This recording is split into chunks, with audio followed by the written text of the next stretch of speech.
We're back in France. We're back in World War II times. This feels like such a nice, cozy little classroom that we sit in for World War II. It's like slipping on my cardigan. It truly is. Getting hard again for this cardigan, going back to World War II. We've kind of danced around these guys a little bit. We've mentioned the French resistance quite a bit, talking about the SOE. In that episode, we've talked about them just a lot in some of these liberation efforts. They were just kind of ever present. And I do have to say that before this podcast started, I had a very, very glim view, I think, of the French and what happened during World War II. Yeah, I mean, you base a lot of that off of the fact that the fall of France, supposedly the best army that Europe essentially had at that point, coming off of the back of World War I, and then Germany just kind of sweeps them aside in, 6 weeks, I think was the total. I've kept up workout regimens better than the French were able to keep their borders. I think bananas have remained in my house, possibly on par with that amount of time. But you kind of think about if the French military was only this effective against the Germans, what were the resistance networks doing? And you get this kind of narrow view of they were probably, doing a little bit of sabotage, this and that. But when you get into just kind of the everyday things that they were having to do, not the big ones like the lead up for D-Day or anything like that, but it gives you a bigger, a broader viewpoint of why it was so taxing actually for the Nazis just to be in France. And there's so much to it on the French side. To think that you have, after the fall of France, you have 1.8 million French soldiers that were captured. Yeah. And just hearing that number, it was 10% of the male population? Mm-hmm. And then you even go back to looking at how many French died during World War I. Yeah. And you kind of understand why the French are like, uh-oh. Those are like the kids, again. and if you're thinking about it from that amount of time, it was 20-year gap or something between them, a little bit more. But you're like, so all the kids born off the back of World War I were all those guys that came back that were surviving and were like, I could die tomorrow. We got to knock this out. They're making kids. Those kids have now grown up. They're fighting in World War II. And you just lost that was supposed to be that replacement generation. And then this generation, you could potentially lose 1.8 million more. Yeah, that you're not going to have to. That's when you're having to think about weirdly enough, the propagation of your country and the people within your country. If you have enough to actually continue on, it paints a different picture of the French. The resistance angle of this, knowing that 6 digits worth, I do believe. I don't believe some of the numbers that they talked about that were in the French resistance as far as the people. I think there were maybe some more hangers-on after D-Day that may have joined the French resistance. Yeah, I mean, there is a difference between someone who was just deep into the resistance, performing, sabotage, ambushing convoys, things like that, versus someone that was like, well, I was in the resistance. I totally tore down a couple posters around my town, which in a way, it kind of starts out as simple as that. It's just kind of a symbolic resistance before they're really able to get their feet under them and pose any type of physical threat.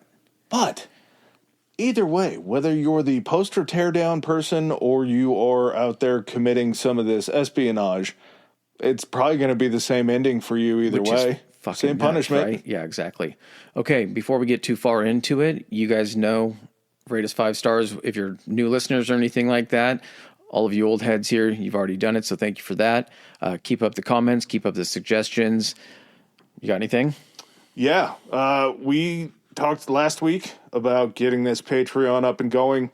I believe as of yesterday, Professor Chris has it up and live to start subscribing. Mm-hmm. And I'm only going to say this once. This might be a little bit of a teaser for the Patreon, but Chris and I just got done filming something for the Patreon.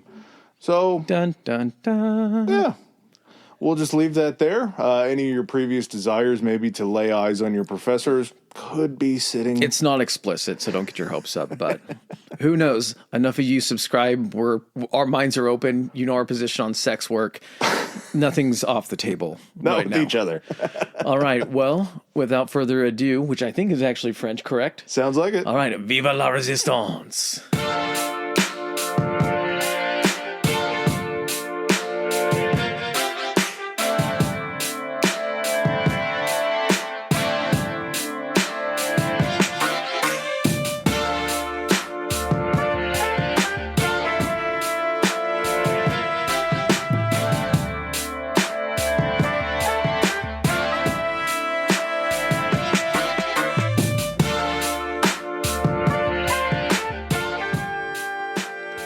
Okay.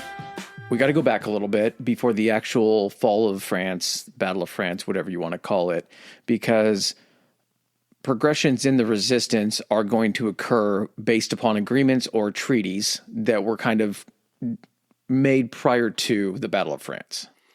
There were so many things that go into how the resistance starts, and a little bit of why it doesn't start as soon as you believe it would.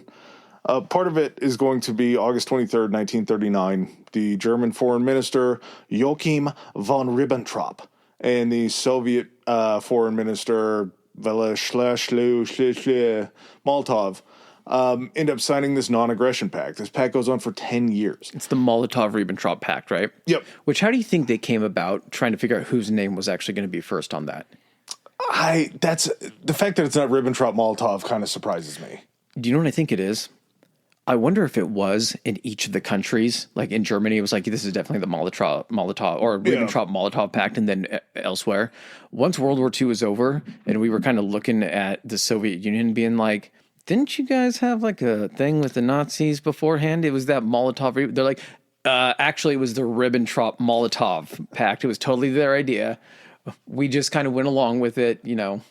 That's also probably why it wasn't the Stalin-Hitler Pact, because they were trying to keep it a secret, and if the name on it's the Stalin-Hitler Pact, probably going to look a little bit different. This guy's name is Molotov. Like, where else is this guy going to be from? Who knows? This guy's going to be the name for a very destructive device later on in life. Nobody knew that. So basically, this thing is supposed to be a non-aggression pact for 10 years, supposed to take them all the way through 1949, at which point Hitler's like, well, I'll already have Europe conquered by then, and I'll also have these guys that I just signed the treaty with taken over. Yeah. This was also the split of Eastern Europe. West Poland and Lithuania are going to go to Germany. East Poland, Baltic states, Bessarabia, parts of Finland are going to go to the USSR. This was kind of the layout before what happens in Poland.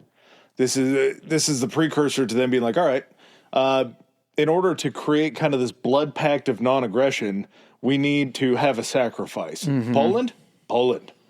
Let's come together. Happens. Let's break bread. Bread is actually Poland. We're breaking it apart. It's a Polish sausage. We're going to split it in half. Like Lady and the Tramp style, with Hitler on one side and Stalin on the other, meeting together in the middle. Except neither one of them closed their eyes the whole time. It's just weird as shit. September 3rd, 1939 is when you get the when you get France and Great Britain declaring war on Germany.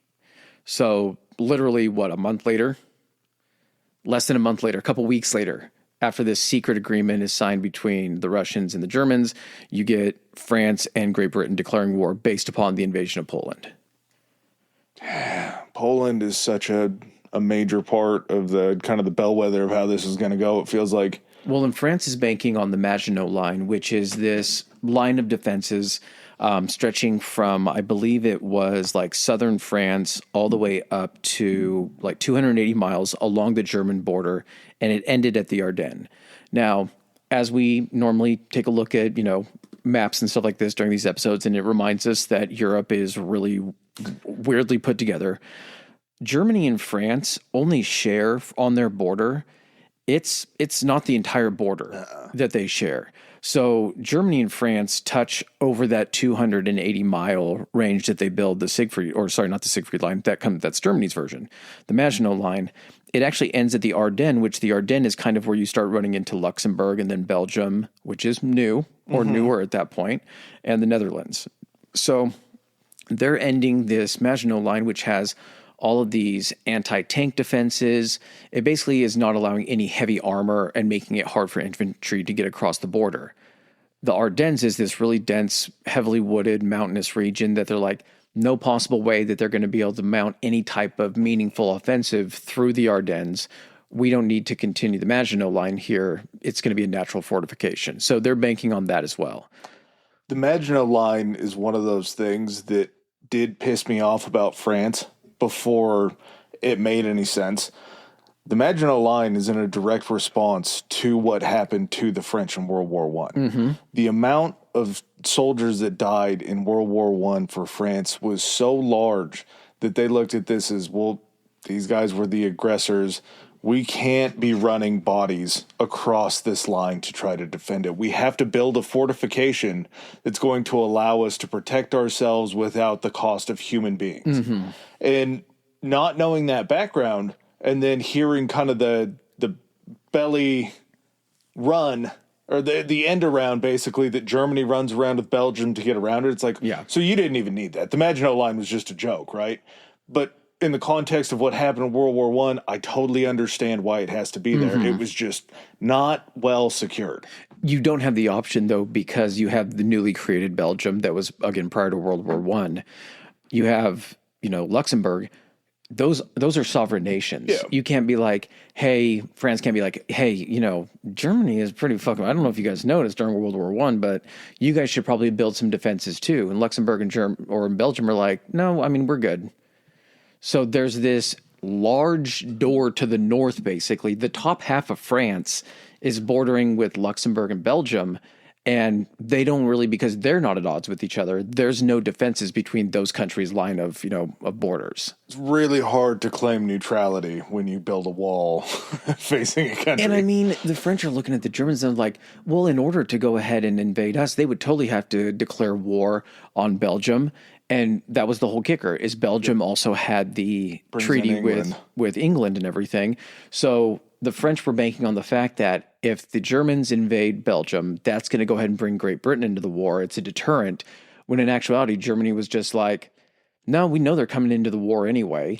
So we're going to go ahead and go for the place that you don't think we are. We're going through the Ardennes. We have all this mechanized equipment. We can get guys through quickly on these narrow roads. And we're just going to keep looping up around to the north to where there are no defenses, and we'll just sweep in on you guys. We will be there before the Brits get there.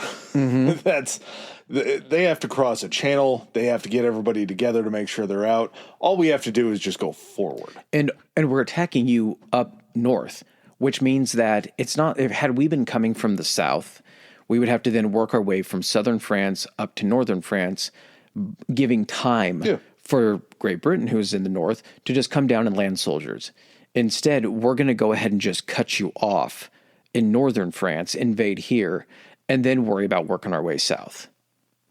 The plan was just correct. In the fact that it was in an area where the Maginot Line was supposed to be the main defense for France, it's only as good as its flanks, basically. It's only as good as how far it goes. Yeah. So you get May 10th, 1940, Germany invades France, they invade Belgium, they invade Luxembourg, they invade the Netherlands. I love saying Benelux. The what? Benelux. Yeah. Operation Fall Gelb, whatever. The Battle of France. By May 13th, France forces break through the French lines crossing the Meuse River. Nazi forces break through the French lines. Yes, Nazi. I said that wrong. May 26th or June 4th, you have Operation Dynamo, the Dunkirk evacuations. That every time we talk about it, I'm like, all right, that episode's got to be coming soon. The little boats of Dunkirk. Not sure why I did Irish on that. More than 338,000 Allied British, French, and Belgian forces end up getting picked up after they were surrounded by the Germans. June 14th, you have the German troops enter and occupy Paris. And, I mean, what's more degrading than them just marching into Paris and taking your capital city? Well, I mean, don't forget that 4 days prior to them taking Paris, this is when old Benny down in Italy looks up and is like, and now we're in the war. So June 10th is when Italy is just like, oh, man, you're almost already to Paris. Yeah, we're totally. And then they just invade. After all the attention is up in northern France, Italy's like, and now we sneak in the back door. Let's just get our name on the paper. Let's relax here. Let's just put some points up. We were totally in here. We took prisoners of war. You have 3 Frenchmen that you just found out in a field. Still counts. Still in it. Frenchmen, you said.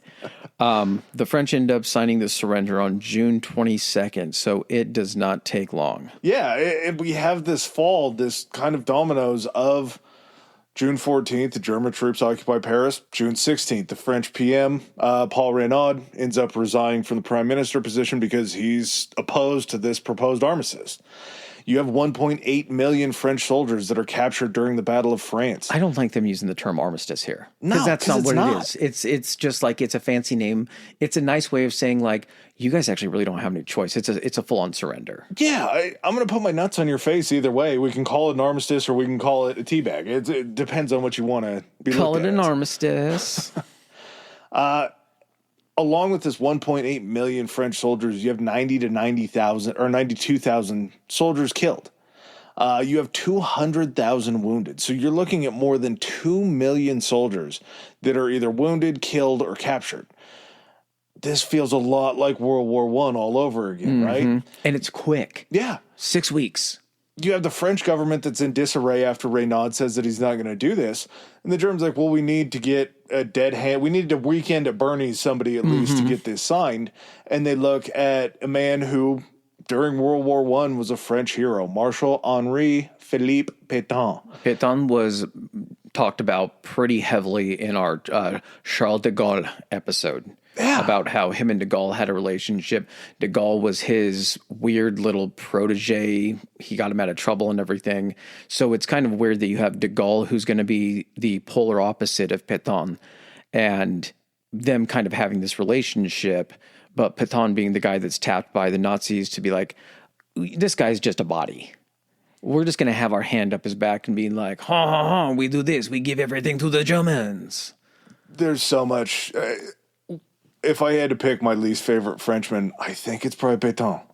Just the fact that he jumps onto this Vichy government and he basically is out there saying, I did this for the betterment of France to make sure that they're not occupied by Germany, that we still have a voice in what's going on. I think there's probably a lot of Frenchmen you could put up there that were in that position of collaboration, because that's what it is. That's the whole thing with the Vichy government is basically they're created for southern France and they're like, hey, this is the free unoccupied zone. But you're still going to follow all of our rules. The only difference is we don't have a heavy military presence because right now we don't need one. We need to figure out how to shore stuff up in the north, keep Great Britain from actually getting over here. And the dude that's in charge of what will be developed here a little bit later, and we'll talk about it later in the episode, but the milice, the milice are basically a Vichy-run Gestapo, and the head of it is this insane French Nazi collaborator who, once all this stuff kind of gets worked out with the resistance and they start making headway, this guy's actually going to flee to Nazi Germany for sanctuary. I think he might be my least favorite Frenchman. The whole Vichy government has to eventually. They do, but this guy is like SS level Himmler type shit, like comparison on the French side. I think the reason that Pétain gets me is because he was such a key figure in World War I fighting the Germans before. Yeah, I guess that's true. And he was the guy that when he was, because he was the one that made the announcement of the surrender. I listened to part of it. He was talking about how, like, sadly enough, our time for fighting is over. But because Pétain is the one doing that, and he has this mystique around him for the French people based on World War I, they kind of trust when he tells them, like, our way of life is going to go on. This isn't going to be, hey, guys, it's not going to be that bad. There's going to be some, some Germans hanging around. But for the better part of it, we're just going to keep being French. Which, it's just a lie. Not the case. Yeah. No.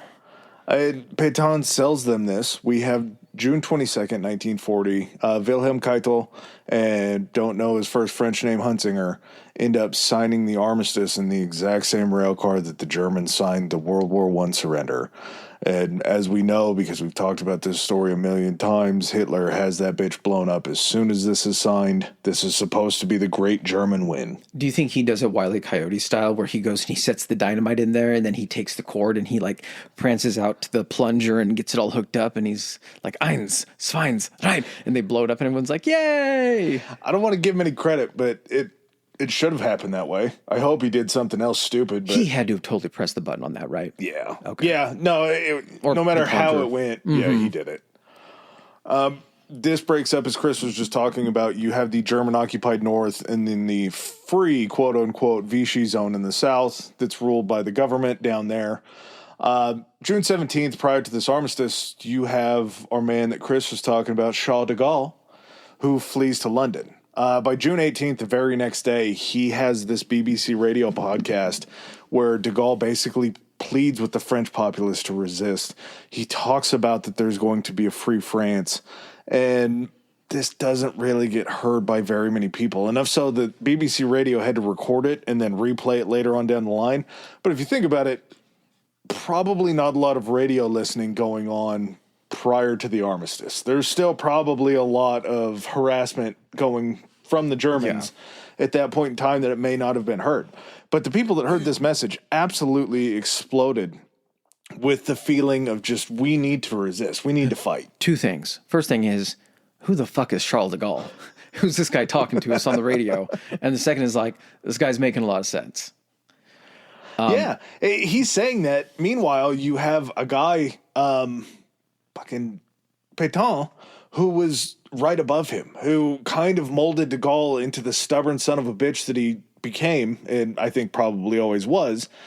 But Pétain, as the lead of the Vichy government's like, okay, well, we are going to convict him in absentia of all treason and all these different things. He's got a death warrant out for him right away. Like, think of, like, break that down. We have a guy who is French, and I'm not giving, we're not sitting here like rubbing up on de Gaulle because we did an episode. We kind of discussed how we feel about the whole thing. I like him. He's an asshole. No, I know you do, but there's two de Gaulles. There's World War II de Gaulle, and then there's after World War II de Gaulle. Bad, and I feel bad de Gaulle happens after World War II. He takes a heel turn. But you have, de Gaulle, who is French, saying, we need to fight the occupation of France. And you have Pétain, who is also French, saying the guy that's telling you that we need to fight for France is actually a traitor to France. Like, how do you rationalize that as far as being a valid point? It's just Pétain being the puppet of any dissenters or anyone like that. The Germans are like, get rid of him. De Gaulle was well enough known at this point in time that they thought that this was a fake figure that the British had created, because Gaul is what France used to be called. So he was Charles of Gaul, Charles of France, and like, this definitely isn't a real name. They probably were going to call him Philippe of de Gaulle, but they thought that was too on the nose. Yeah. So that was how well known de Gaulle was, but he becomes the face of this Free French movement.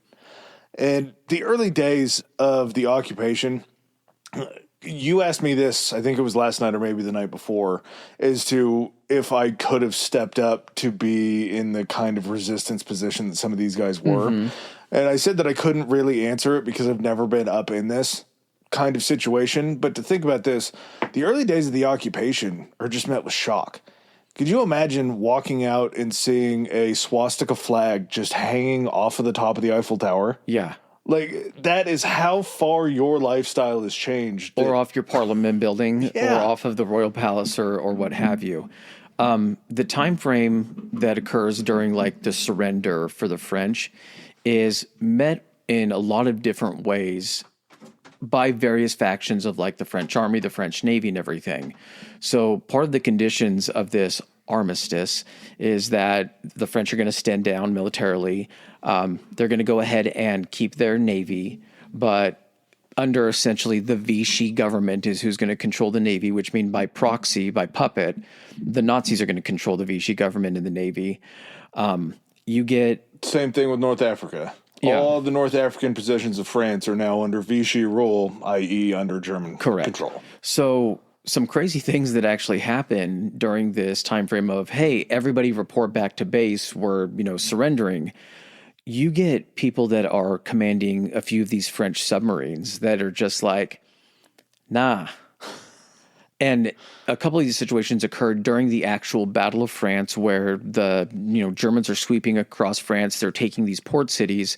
You have resources from the French Navy that are taking their destroyers, that are taking their battleships. Ones that are stationed in the south of France are going over to British-held places over in North Africa, like you were saying. And a few of these submarines that are in northern France are like, yeah, we don't feel like actually getting taken over. And they hightail it for Britain. You get some that are in the Mediterranean. One situation had a guy, it was the Narval. And during this radio broadcast coming out to the Navy saying, hey, report back to bases, we're going to be standing down. He was basically like, fuck Pétain. I'm heading for Great Britain. He actually replied back and he said, it's treason across the board for us. I'm heading for the next British port. And that's awesome. Yeah, so he rolls up into Malta, which is in the Mediterranean there, and they thought because they had heard about the armistice, they knew that the Vichy were in charge of the Navy. The British see this French submarine and they're like, we're not really sure about what the intent of this is. So when the Germans took over, the communication between France and Great Britain, they switched over to using another coding system, a new one, because the other code would have been captured during the invasion. So the submarine is trying to send this coded message to the British using this old code, and it's just coming out as gibberish. And so the guy in the radio room on one of the British destroyers that has seen this submarine and is kind of having their guns trained on him is like, I don't know what this guy's saying. He's like a dog with peanut butter in his mouth. So finally, the guy's like, hold on a second. He goes through a bunch of notes and he finds the old code and he starts deciphering. He's like, oh shit, okay, they said fuck baton. They're actually with us.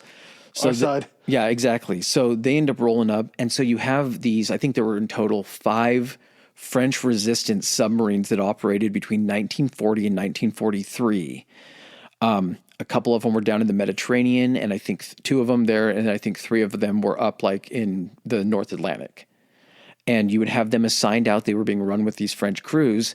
And if they ran out of crewmen, or crewmen decided that, they wanted to get off, go back to France, do whatever, they had refugees that had been going from France back up to Great Britain during this time. So they would have a pool of guys that they could pull from. But some of these, like one of the submarines was called the Surcouf, and it was a big son of a bitch. The craziest part about this is it had almost 8-inch battleship guns on the actual submarine. Look this thing up. It's Surcouf. You've never seen a submarine like this. And it was so big that it had its own float plane that it could like disassemble. And once it was on the surface, they could assemble it and launch it. Really? Yeah. The other subs were the Ruby, the Mener, the Juno, and like I mentioned, the Narval. And so you had these guys that were doing these SOE-sanctioned clandestine missions. One of the subs' job was to hunt the hidden battleships that the Nazis hid in the fjords in Norway. Nice. And they were assigned to do that kind of stuff. So, I mean, it wasn't just this small grassroots thing that was just in France. You also had part of the military that was actually going against them too, stealing these resources to kind of continue the fight. How long do you think they gave... Whoa, that's an odd-looking sub. How long do you think it was that Churchill gave them before he fires on the Vichy fleet? You mean Operation Catapult? Yeah. Yeah, so Operation Catapult was basically to deny the Nazis the French Navy. I want to say that the Navy was somewhere in southern France. Yes. I can't remember exactly. But the Brits were just like, all right, load up the bombers. I mean, unfortunately, we can't allow... It's battleships, dude. Yeah. It's a lot of ships. Is it... Churchill calls around. He's like, has anybody gotten any French ships in a while, or do you think we pretty much stole everybody else that we could for this resistance? Yeah, boss, we haven't seen any as of late. He's like, okay, so he sends in a fleet of bombers and they bomb these things at anchor. It ends up leading to the deaths of a pretty large number of French sailors because they're crewed on these battleships, but it serves to deny a lot of these resources to the Germans. Because the German Navy, I mean... Yeah, they had destroyers. They had a couple battleships. They had the Bismarck. I can't remember what the other name, the Tirpitz. But as far as their strength from a naval standpoint, it was like U-boats. It's a mostly landlocked country. Yeah. So they don't have the resources that the French do to... But you can also build, tons of U-boats for the price of one battleship. True. And U-boats were the thing that they were using to cut the supply lines and try to starve Britain. So it was more effective for them. And I'm sure at some point there's a tonnage aspect that we talked about with the way that the Japanese were handled after World War I. The way the Nazis did their buildup, I don't think anyone had idea what they were building. Or they just didn't give a shit. Both. They finally didn't care. Healthy dose of both. Yeah. As you were talking about earlier, it would be insane to see this. There was a banner reading, Deutschland siegt an allen Fronten. Germany is victorious on all fronts, that was draped over the front of the former National Assembly. how do you have any pride in France and any thought that Pétain is doing anything right for you when you're walking by the former National Assembly building and you just see a German sign that's saying that Germany is victorious on all fronts? Not, we want to bring a sense of togetherness with France and Germany. Germany won. That's not an armistice, I don't think. The other thing, too, is the resistance gains its strength based upon the actions of the Nazis in France. And if you were to, the Nazis were to walk into France, they were to essentially not enforce a ton of the crazy shit that they're about to actually put into effect. You're not going to have a populace that feels constantly at odds and angry at you. Your occupiers first and foremost. And one of the things that they actually did was the armistice required France to pay for the occupation. It was 20 million Reichsmarks a day, which equaled out to 400 million francs. They also took the franc, whatever you want to call it, and they devalued it to make sure the Reichsmark was the higher valued currency. So even when the French had money, they were having to pay more of it just to reach the amount that was required in Reichsmarks. And it is a sneak around justification to be like, well, if you're not paying for the occupation correctly, then we have the ability to maybe set up laws to conscript your people that we'll talk about later. And start seizing things to go ahead and get our value out of that. Yeah. You had the Vichy, who, again, this is just one of those things where the Vichy regime, if you're fighting for France, you're probably not going to do this. The French motto of liberty, equality, and fraternity that they had used before World War II happened gets changed to work, family, and fatherland. That feels like we're sort of slipping into this fascist ideal of what this is when you have the French people who, this is the second or the third French Republic. I think third. So you've seen upheaval that the French people have brought towards their leaders. And now you're going to put them under this fascist hold. It's the biggest slap in the face to what the French have been building for so many years, since Napoleon, since the French Revolution. And I mean, the changes are things that maybe the Nazis don't think. They're basically trying to stamp their ownership on this in various ways. You have, of course, propaganda posters and everything like that all over. You would have the German soldiers being forced, like families being forced to allow them to like stay there and everything like that for like room and board. So you're forcing people to essentially bring in and house the people that are there to subjugate them.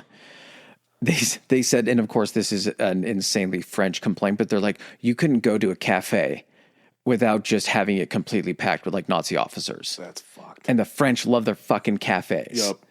You would have movies, like movie theaters were co-opted, and you'd go in there and it would show nothing but newsreels of German victories and all this kind of stuff. You would have furthering the propaganda. Yep, and you would have selection. Movies would have to be screened and selected and be okayed by whatever the, occupying headquarters or leadership was to make sure that it wasn't, providing any type of ideas for resistance, things like that.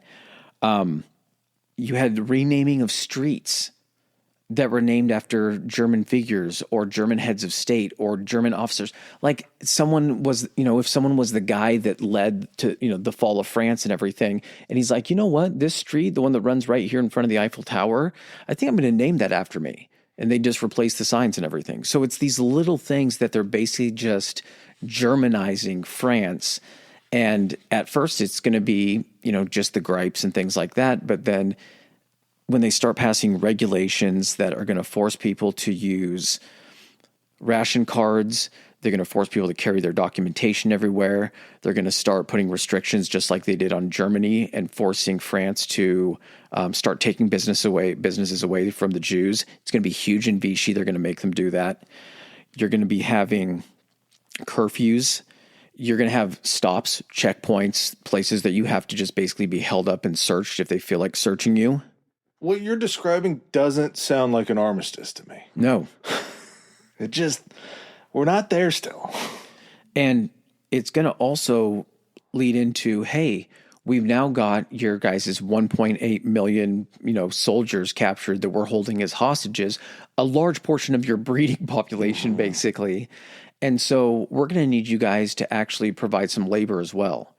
Guess what? If we can go ahead and pull German people out of these factories, German men out of these factories, we can then bolster our armed services, but we can then bring in this requisitioned labor, basically French slave labor, to start running these factories and producing the stuff so German citizens can then participate in the war in other ways. You have the window essentially being shut on the British, on the English, being able to look in at their friends in France and try to figure things out as far as like how bad is the situation. By July 19th in 1940, Churchill's like, I don't like flying blind here. We need to create something in order to set Europe ablaze and to kind of get some intel back into France. So on July 19th in 1940, the Special Operations Executive is put forth by Churchill to get that foothold back in France to be able to see what's going on. Set Europe on fire. Along with getting the SOE in there, the French resistance begins just in very basic means, as Chris was talking about earlier. They began cutting phone lines. They began tearing down and replacing these propaganda posters with resistance artwork. One of the biggest things was you would scrawl a V for victory on the walls of these posters that you tore down, signifying that you were a part of the resistance, the defiance, the hope for victory against the Nazis. And, I mean, it's great. It's a good look. It's a place to start. It's a starting point. When the Germans invaded France, France is already on for at least that 6-week period, or since the Nazis had mobilized and started invading the other countries in Eastern Europe and Poland and everything. At that point, countries go into a certain mode where war rationing becomes a thing, where they start preparing for conflict. There's already going to be shortages for families. They're going to have to tighten up a little bit. It's going to affect a wide portion of the populace. Once the Germans take over, that doesn't alleviate. In fact, it gets worse because now you have Germany that is taking all of these resources, all of these crops, these harvests, these just the resources that the French have, and they're pulling them over into Germany to fuel their war effort.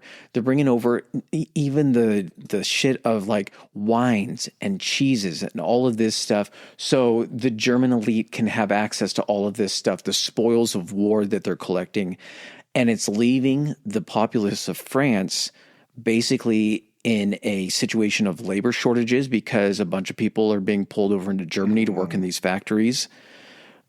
The resources themselves are becoming more scarce, so everything is going to skyrocket in regards to price. It's going to lead to the establishment of all these black markets where you're just trying to get fucking potatoes and stuff like that, and the price is insane to get these types of things. You have coal that's now being taken out of France that's used to just heat these fucking houses for people in the cities and in the countries. That stuff is then being just completely loaded up onto railway cars and shipped back into Germany to fuel, what they need to do as far as making more weapons and supporting their country. Yeah, France wasn't on ration cards prior to the Germans showing up. France was a pretty bustling country to where their people, they definitely had probably food insecurity issues, but not ration cards for the entire country. This is kind of what blows me away a little bit is I understand that the French were probably hurting pretty badly, just hoping that they were happy that the violence had stopped on such a grand scale. Still plenty of violence going on with the Gestapo in the streets and the Milice. The milice in the Vichy area.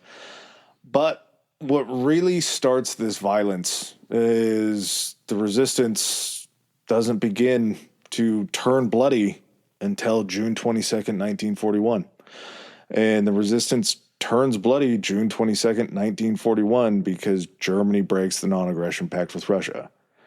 Prior to this point, communist organizations in France were told not to attack the occupier. As we heard so many times during the Hitler episode, the enemy is the Bolsheviks. We want to fight the communists. We want to take down the communists. Communists weren't too pumped about what was going on in Germany to their own party.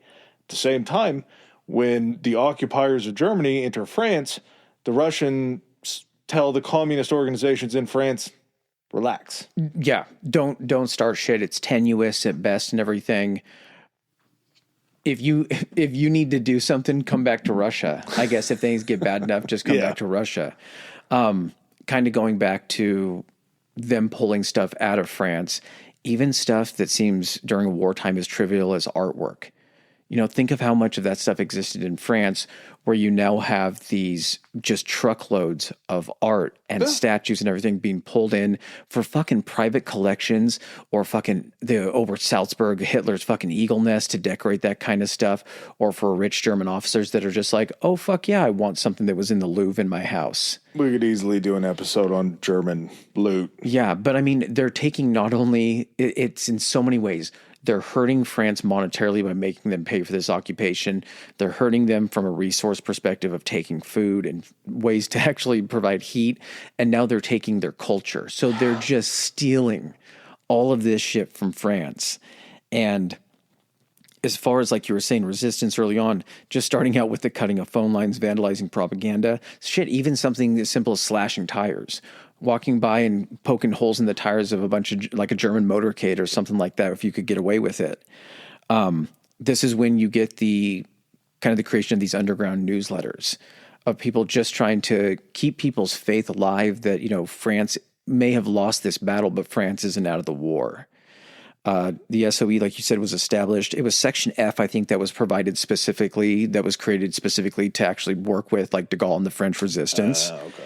And they would have, you know, you would go up to, they said they would have people, you know, that were in the French resistance. You'd be hanging out at bars and things like that where people gather and talk about their grievances. And you had people going up to people who had kind of displayed being unsatisfied with the current management. And you'd be saying, you know, men are already in the shadows. Will you join them? And just trying to kind of plant the seeds that there is a fight going on behind the scenes. Summer of 1940, it did not take them long because anti-Semitic laws started in both the north and south of France. So you had the Vichy government that was supposed to be in the free section, everything, but they were being told by Nazi command, hey, start rounding up the Jews and actually sending them over into Germany. You then had the occupied portion in the north that was under basically the Nazi government that was also then rounding up the Jews in those areas and sending them back to Germany as well. I think they said in total, what is it, like 94,000 French Jews were sent over into Germany? Yeah, we're talking August 3rd, 1940, Vichy institute laws banning Jews from professions and controlling their movements. I mean, the French had a wholly different view because they hadn't had to swallow that the Jews were the problem like the Germans did. So where you still had German resistance happening probably to some extent in Germany of the rounding up of the Jews, the French definitely aren't on board for what's happening to their neighbors. Yeah. And as soon as the French see that, it builds a resistance. It's exactly like you were talking about earlier. Every single time they wrapped somebody up in the street and threw them into a car, it built the French resistance.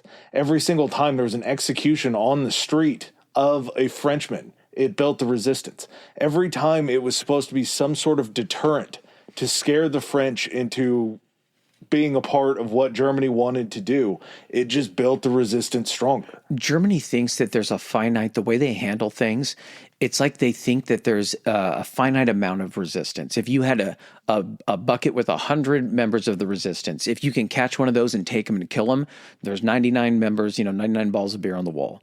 What they're not understanding is that by doing these things, yeah, you're taking one piece out of that bucket, but then someone's coming up behind there with a bunch of disgruntled French people who are on the fence already, and you're dumping 50 more Frenchmen into that bucket that are now part of the resistance because of the actions taken.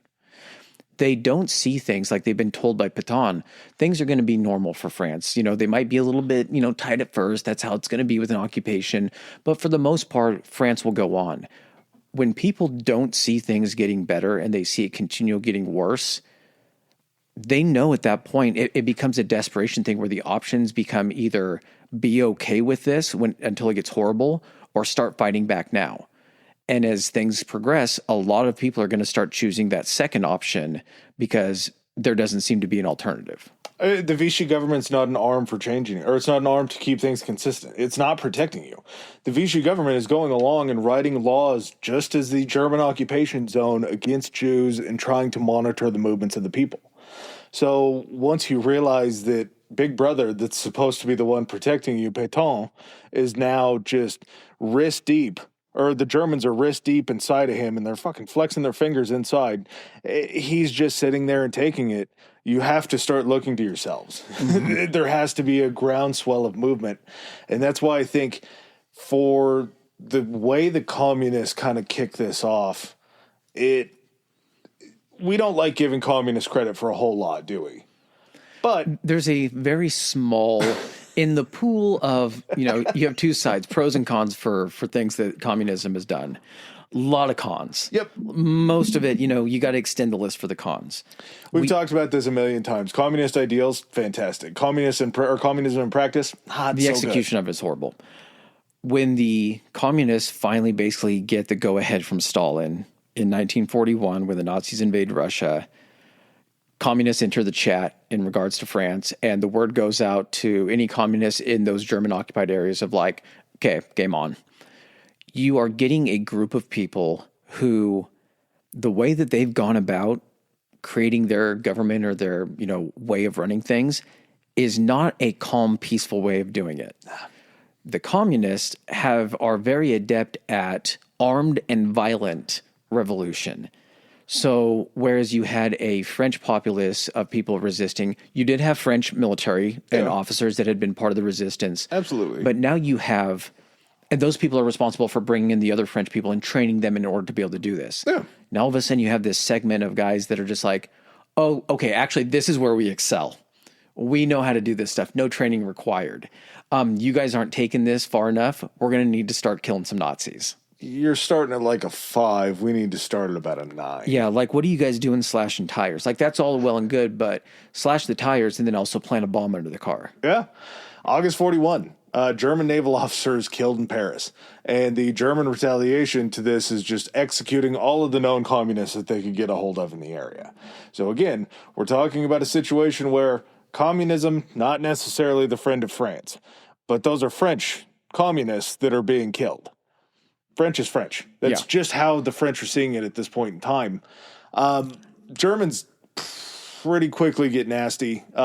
German executions in kind of reprisals to see these Germans get killed in France. Eventually, these reprisals look to be like mass executions of POWs, sometimes like 10-1 or sometimes 20-1. And they think that they're going to stifle it. They're like, if we can make it so costly, this resistance so costly for them, the resistance, but here's the alternative.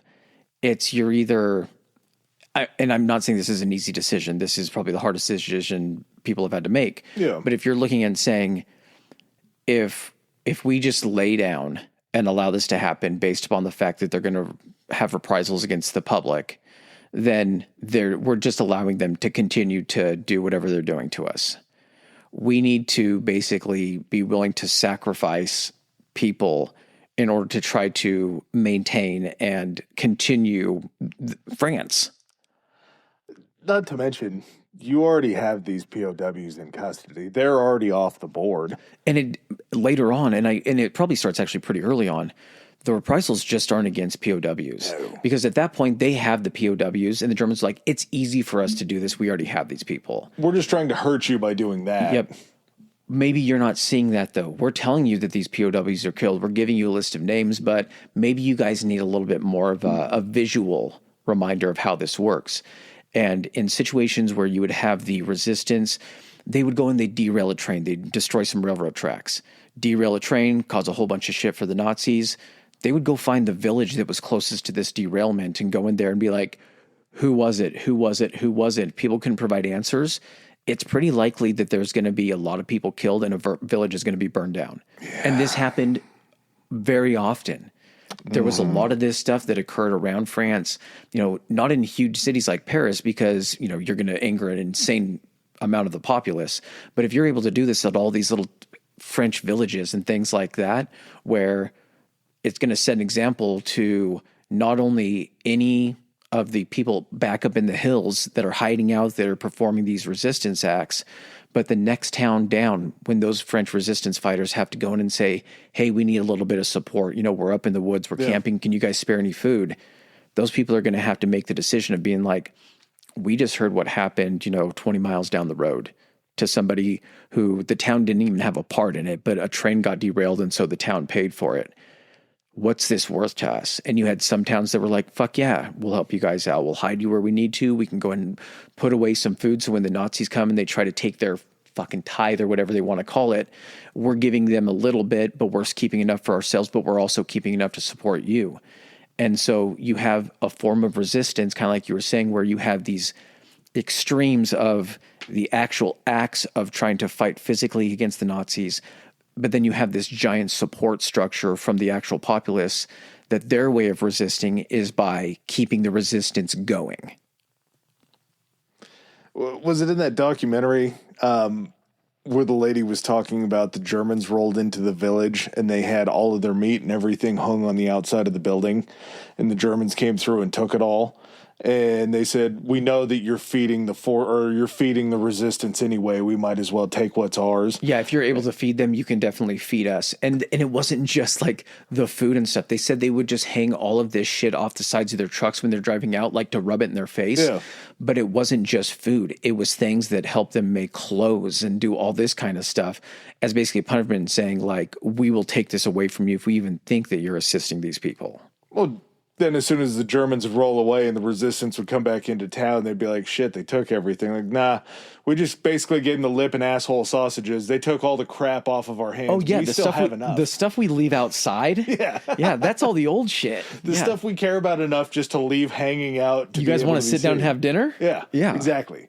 So even this kind of, I wouldn't call it passive, maybe static resistance that they're getting from all of these angles is the community trying to reach out and basically do what they can. Whereas you have the communists who just create their own wing, the Francs Travailleurs et Partisans, the FTP, the fuck the police, was this armed wing of the Communist Front National. It was just this militant merger of communist cells where it's like, we don't really do the village thing. We're just trying to basically be good at what we're good at. And that's going in and fighting. So you have the development of all of these different factions. And then within the factions, they break up into cells to compartmentalize to keep them from being discovered as a whole. The only thing that a lot of these factions have in common is the end goal of saying, let's get the Nazis the fuck out of France, and then we'll figure out what type of France we're going to try to create. You have to get this done in order to even have the option of deciding who's going to get to control France. And that mentality of having that common enemy and not letting the political, religious bullshit come into play is what's going to, as the war progresses and these cells start to merge and become more cohesive and these factions start to merge and become cohesive, that's all they're focused on. In that documentary, there's that woman that says, when we met up and we were having these meetings, there was no political talk. There was no religious talk. The talk was about, how do we hurt these guys? What's the mission? And how do we have to go about it? And who's going to be responsible for what? It was everybody just putting aside the petty bullshit for the common goal of just kicking these fucking krauts out. A woman was a star. We should have written her name down because we're going to refer back to her a few different times just with some of the things that she said that you just would never expect to come out of a grandma's mouth. She's the gunny granny. Yes, she is. The Service du Travail Obligatoire, yes, or the STO. This was also a huge backfire for the Germans. They institute basically, we'll call it, it's a forced labor program. Yeah. And it required any men between the ages of 20 and 22 years old to register for this, provide all of their information at any point. They could be tapped to basically be pulled into Germany in order to kind of support Germany however they needed. That might be putting a rifle in their hands and sending them to the fucking Russian front. It might have them be, in a bomb factory. They didn't really specify what this was. They could just pull these guys age 22 or 20 to 22 doing this. This caused a huge influx of people into the resistance, because you had all of these 20 to 22-year-old men being like, we got to sign up. Fuck this. I'm packing my bag and I'm heading for the mountains to join up with these resistance groups. Yeah, you don't get to the STO immediately, which, again, normally with the Germans, you pretty much get to the worst case scenario immediately. But they offer these voluntary labor programs at the beginning of 1942. Moving French people to work in German factories obviously is never going to be popular. So they throw out this little bait that for every 3 workers that cross over into Germany, they will release 1 POW. That math is bad math. You have 1.8 million soldiers, so you're going to ask for what? 4 point? It's 5 point something. Yeah, you're going to ask for a lot more in return than what you're getting back. 5.6 million workers in order to get all your soldiers back. It's just not going to happen. And so September 4th, 42 is when Pétain signs the Service de Travail Obligatoire. It's just compulsory work service. And as you said, you get that 20 to 22. It also is going to include all able-bodied men between 18 and 50 and women 21 and 35 that are going to be subject to do any work that the government deems necessary. Who's the government? The Germans. Mm-hmm. The Germans of the Vichy, which are essentially the Germans at this point in time. And as you see this STO come into play, as Chris is talking about, you see people, young able-bodied men that are leaving the city, and it's just basically this shotgun spray around the country, and these men and women are heading out into the countryside. We talked about this. The countryside is becoming home to this decentralized resistance group. At the time, they were known as the Maquis. It was a guerrilla band of just rural fighters, and I believe it's in I forgot the language that it's in. But Maquis basically translates into scrubland. Yeah. Corsican. Mm-hmm. It's a Corsican word for scrubland. And that not only describes the areas that they're going to be fighting in, but it kind of describes the people that are going to be in this. And I mean, up to this point, before there is people trying to get arms with these groups, you have them scrambling to get supplies, trying to talk to like local police forces, trying to get weapons and things. There is communication with, Great Britain. They're trying to do airdrops to some of these groups. It's very sporadic. You have people that are coming in from the SOE that are being airdropped in at night and parachuted in to try to get with these resistance groups, to try to organize them, to try to establish lines of communication to Great Britain to start getting that option to bring in supplies to start arming these guys. And for a while before that occurs, I mean, like we talked about, that real simple resistance stuff about trying to cause a little bit of chaos, you get sand and sugar and gas tanks for Nazi vehicles to completely blow out the engines. You're getting things like, what else were they doing? Oh, like in factories, because French people are being required to work in these factories, and these factories are being basically turned into German arms factories to make parts for tanks, parts for airplanes and everything. They're developing ways that these workers that are with the resistance are wanting to resist in how to tamper with certain stuff that they're building. You are, you're on the quality control assembly line and you're making tank parts for like the tracks or something like that. And as they're passing through, you start to see some cracks in this stuff. And you're like, I should be pulling those things off the line because they might fail when they're out in the field. But you have people being like, no, keep it going, send in faulty parts. Oh no, I missed the crack in the track. You even had situations where they were developing ways to where they could sabotage equipment so subtly that in a situation where all of a sudden the head of that factory that's, a Nazi collaborator comes down and says, you've been working this machine. We've had reports of parts coming out of this machine. You're like, look at the machine. Like what's going on? And the way that the machine would be tampered with is in a way that they could be like, that's just the function of the machine. Like this part happened to break down and we didn't catch it. So they're not just saying, hey, destroy the machine or, hey, break the machine to where you're going to then get found out and killed because then we have to get another person in that place. They're being so subtle and sneaky about all of this kind of stuff that, they're able to continue this process of resistance. And it becomes such a drain on the Germans because once you get the situations of derailing trains and of taking out, little motorcades or convoys and everything, The Germans can't just be like, well, fuck, I guess just send the next train. They're like, this thing will just happen again because they were able to spot a train. They knew when this train was leaving. We'll go a little bit inside baseball here. So the resistance had its hands in everything. I mean, you had people that were working for the mail service, people that were working in, weirdly enough, hotel service industries that would keep track of Nazi officers coming in and out of places. You had guys that were working for the railroad companies, guys that were working in the freight yards that would be passing information of saying, hey, on this train load of cargo from Germany, there was a crate of ammunition, there was a crate of these rifles, there was this, this, and this. We're loading it onto this train and they're sending it to this location. They would know the time the train was leaving. They would know the track that the train was going to be on. And you're giving this information to the French and basically being like, okay, there's a stretch of track between this village and this village where it's about a 30-mile stretch. We've been watching this area for the last couple of weeks. It doesn't look like there's any German patrols. Their response time is probably going to be pretty slow. Derail it here. We derail it.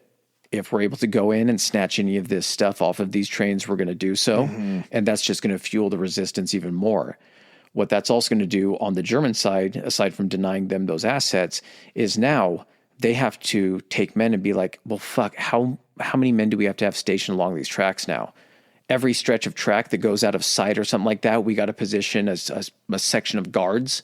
And so you're pulling guys that might be manning the Atlantic Wall or might be manning other parts in France that you're now having to spread out and say, watch this you're going to walk this 3-mile section of track to make sure no one fucks with it.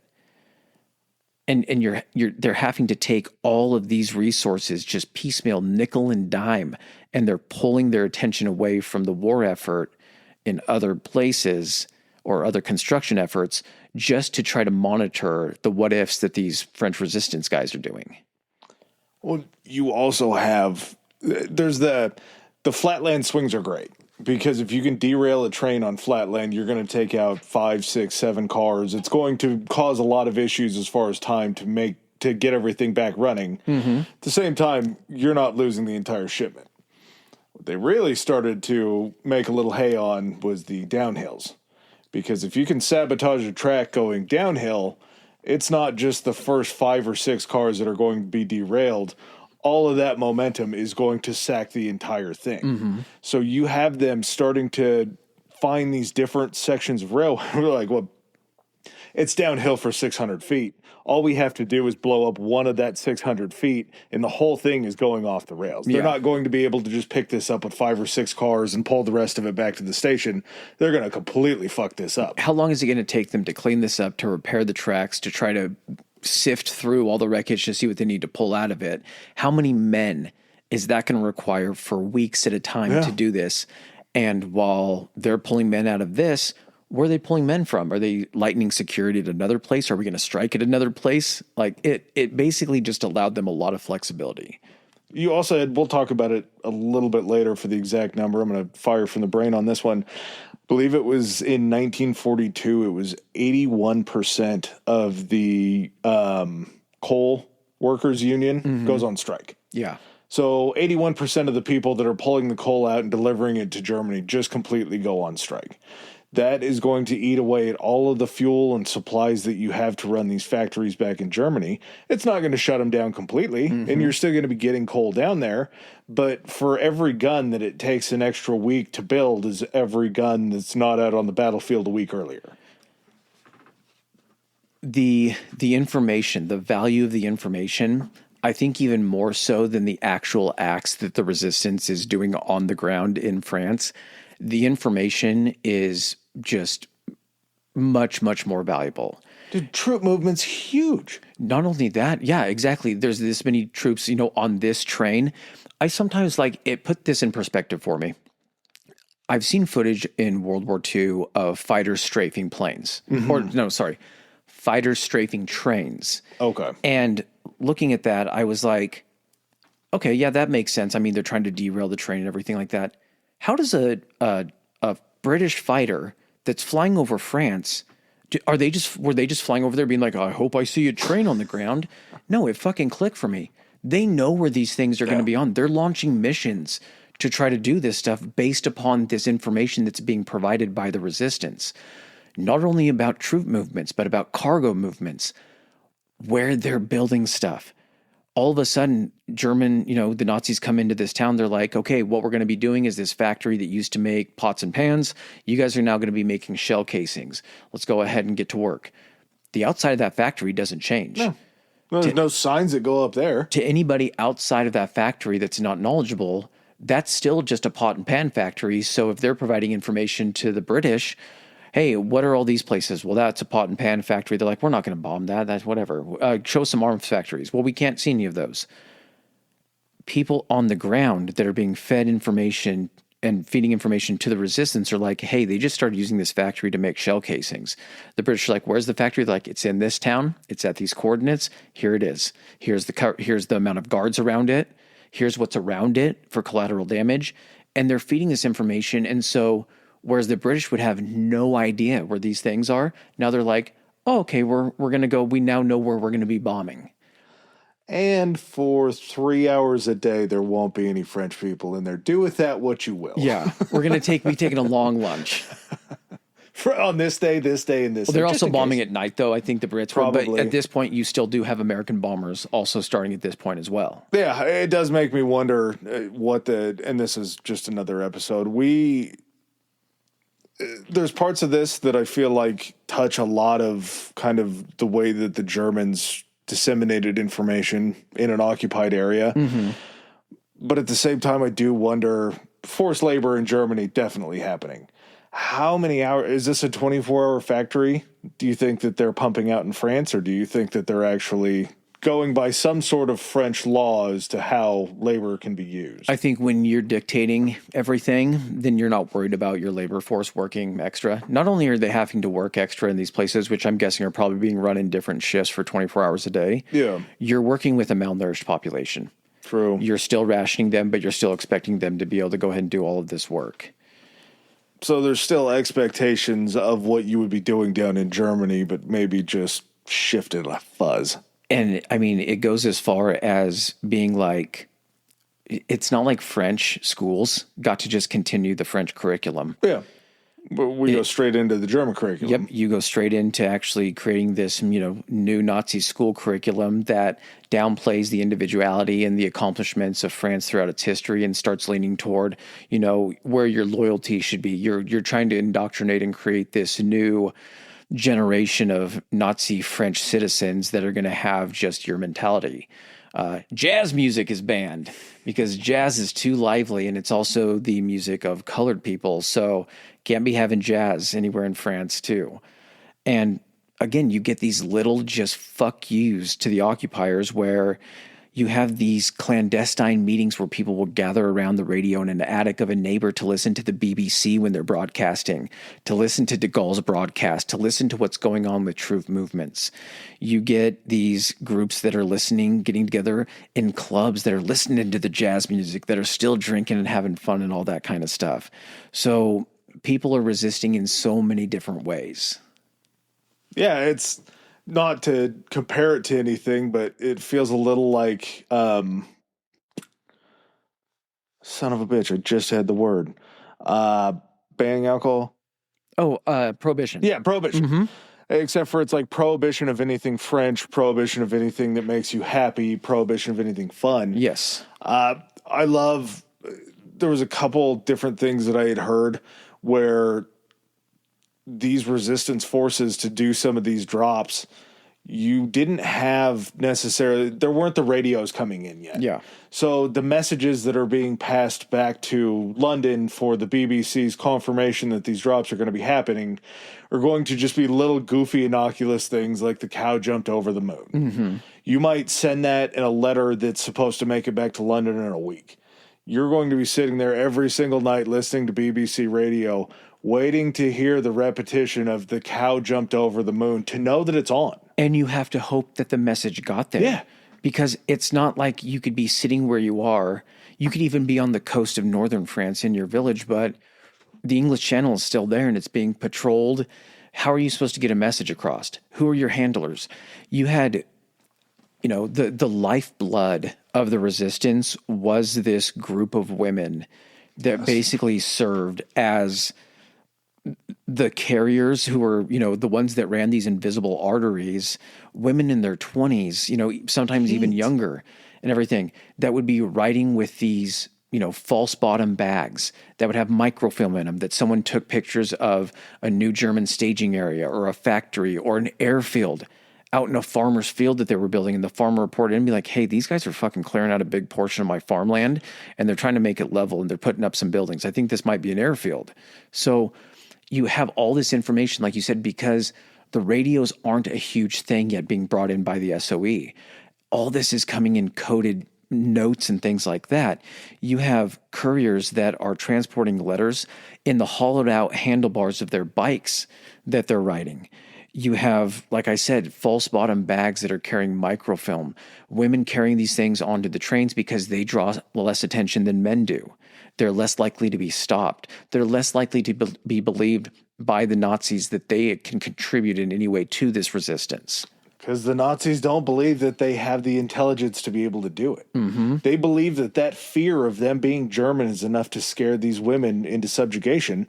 And not only are they the couriers, they are the ones that when these escape lines start to be formed for the Allied troops that are shot down to be moved out and brought back to London, these are the women that are running the legs. Just like we talked about in the Silk Roads episode, where you don't have couriers that are taking things an entire way. Yeah. They're stopping from village to village and making this happen. You have these teenage girls, these 20-year-old girls that are walking onto a train with 2 French pilots and 1 British pilot, maybe an American pilot.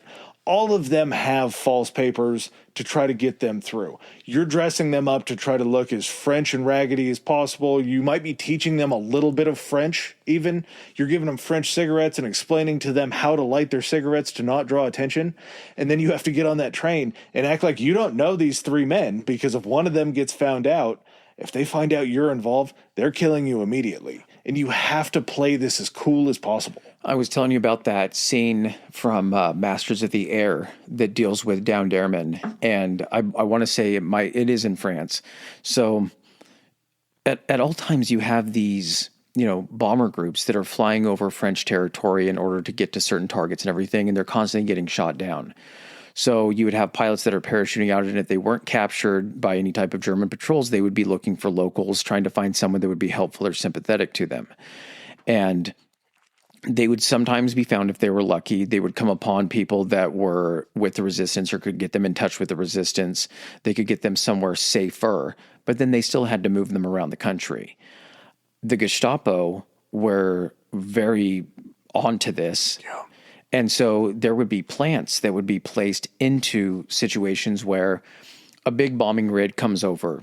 Planes are going to get shot down. There's going to be, you don't know how many, but there are going to be some either British or American pilots on the ground at some point. Has to be. You would be taking these Gestapo officers that were trained in all these American things, basically trained to be infiltrators, and they would be placed in the area where some of these planes were shot down. These guys would try to either link up with, someone that was in France or anything like that and be like, hey, I'm an American pilot. Can you help me or anything? If they were responsive to that, then they would be trying to put those people into essentially the pipeline of the French resistance. You would have these guys meeting up with other American pilots and be like, hey, I'm with this bomber group that was ahead of you guys that came in half an hour before. And they'd be like, oh yeah, this guy's talking American. They don't know that he's not American because he's saying all the right things. That would lend legitimacy to when they were then found by these French resistance groups. They're like, oh yeah, this guy's been traveling with us for a little while. He was shot down out of this plane. And they would still be pulling these guys in because they had been infiltrated before and they had gotten smarter as the war went on to start testing these guys. Hey, tell us, sing us the Star Spangled Banner. Who won the last World Series? They would question them on like what city certain teams were from. They would have them write down their, serial numbers or their, airman serial numbers or whatever. They would write down today's date. They would have them write out certain bits of information because they could catch Germans that were doing things that they were subconsciously doing. Like if you were writing a date, the way an American would write a date would be the month, the day, and the year. The way that a German would write the date would be the month, the day, and the year. Or some variation of that. Let's be fair. I think it's pretty much everybody outside the United States that goes day, month, year. Okay. Well, that's even saying they could at least say that that guy was lying about being an American. He was some type of European. And so you would have the French resistance having to be clever enough to try to catch these guys to make sure that they weren't bringing in a Gestapo or an infiltrator into their cells. You know, if it was just to try to get them through one of these escape lines back across the Pyrenees into Spain to the British, embassy or consulate or whatever, and then get them back to Great Britain. Let's not gloss over that. This Freedom Trail, and we'll talk about the escape line that it was a part of. I'm blanking on it right now, but it will come up later. The final leg to get out of occupied France was to climb over the Pyrenees Mountains. Mm-hmm. Just like Hannibal did, crossing the Pyrenees to come in to try to fight the Romans all that time. They said that it was usually like an 8-hour trek. Yeah. On a good day to get across these mountains and back into Spain. Spain ain't home. Spain is still Frankish Spain, Franco Spain, mm-hmm.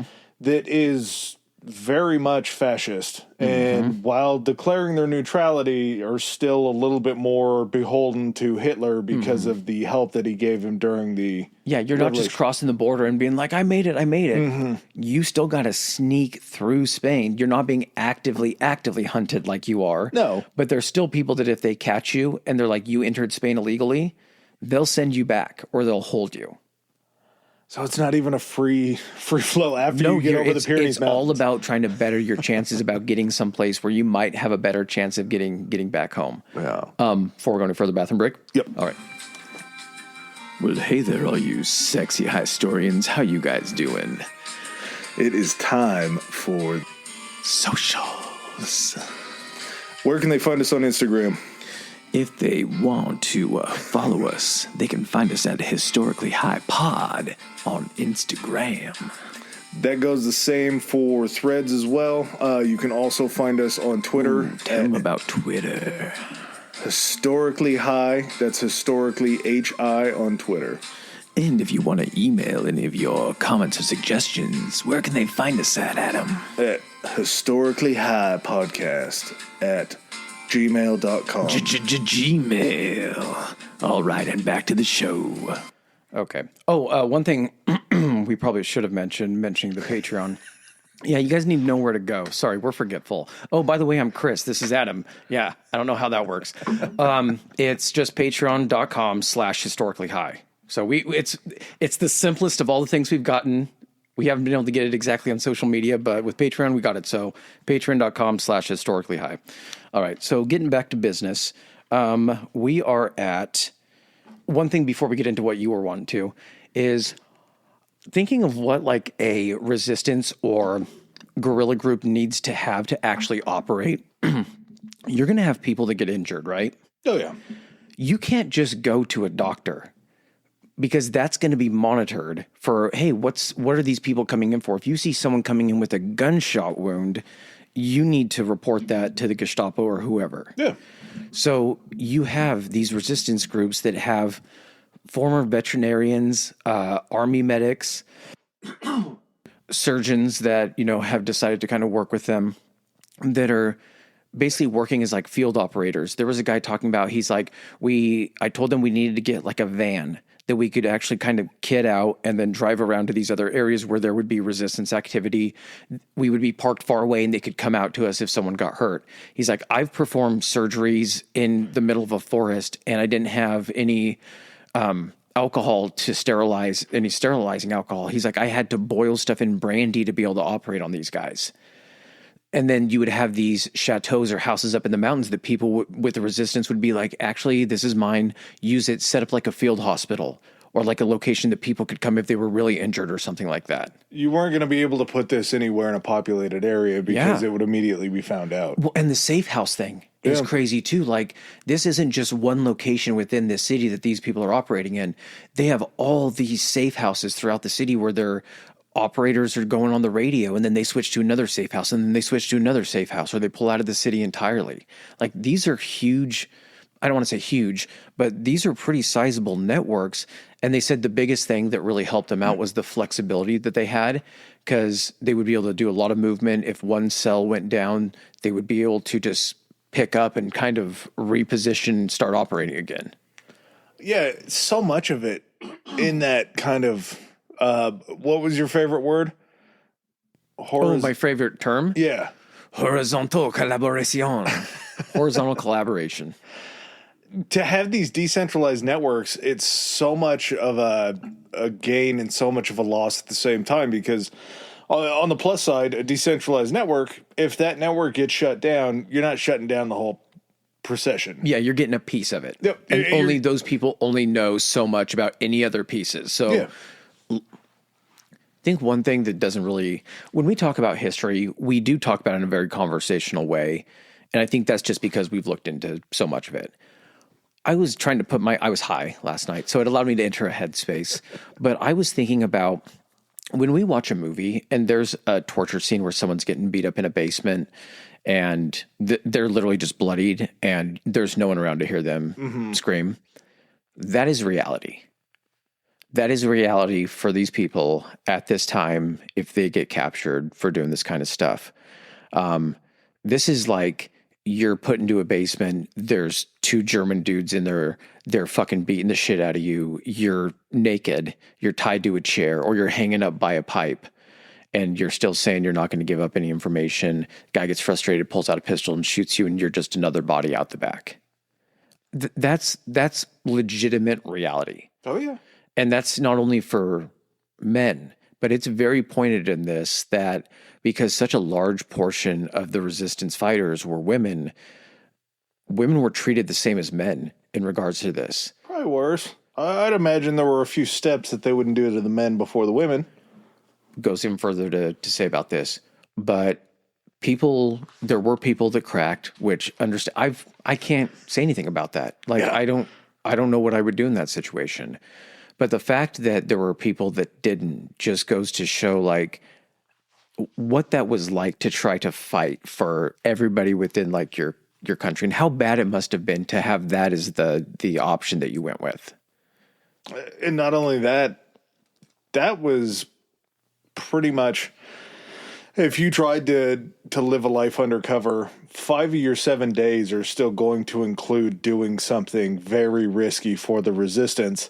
So 5 of the 7 days that you're alive, you are on high alert just solely because you know if you get caught doing what you're doing, that's going to be how you end, basically. And you have to also, a lot of these people are having to maintain a normal life, because here's the other thing that fucking blows my mind. There's families. This isn't just single people, college students doing this kind of stuff. It's a community, but at the same time, it's families that have to be left in the dark. Yeah. And well, not only that, but families where the family is aware of it. Both parents are doing it. Yes. I wrote this down because I just wanted to talk about it, but what was it like to be a kid when your parents were in the resistance? Because there were a couple interviews that we listened to. I don't know if you listened to the same one. I listened to this 4.5-hour resistance podcast, and it was a fall asleep to podcast. Or not podcast, YouTube video. Oh, okay. Which that's the thing, which to completely open my eyes, I was like, oh my God, people fall asleep to us. There's an entire YouTube 4.5-hour video to fall asleep to. So I'm fighting sleep, trying to watch 4.5 hours of this. And it was the kids talking about their parents who were in the resistance and how one day their mother just disappeared or was taken. And then their father kind of had to take a back seat, but he still was in it. And like he had aunts and uncles watching him and everything. And I was just thinking about like, you are a mother and a father, but you're still, and you have your normal job. But then at certain points, you're running messages or you're ducking out because your group has to go fucking derail a train or something like that. And I'm sure that like they tried to prioritize the riskier missions, go to the guys that didn't have families and all that. But you were still in that shit taking a risk. And there were kids, and there are kids alive or like older people alive now that were like, yeah, I watched my father get thrown into a van and I never saw my dad again.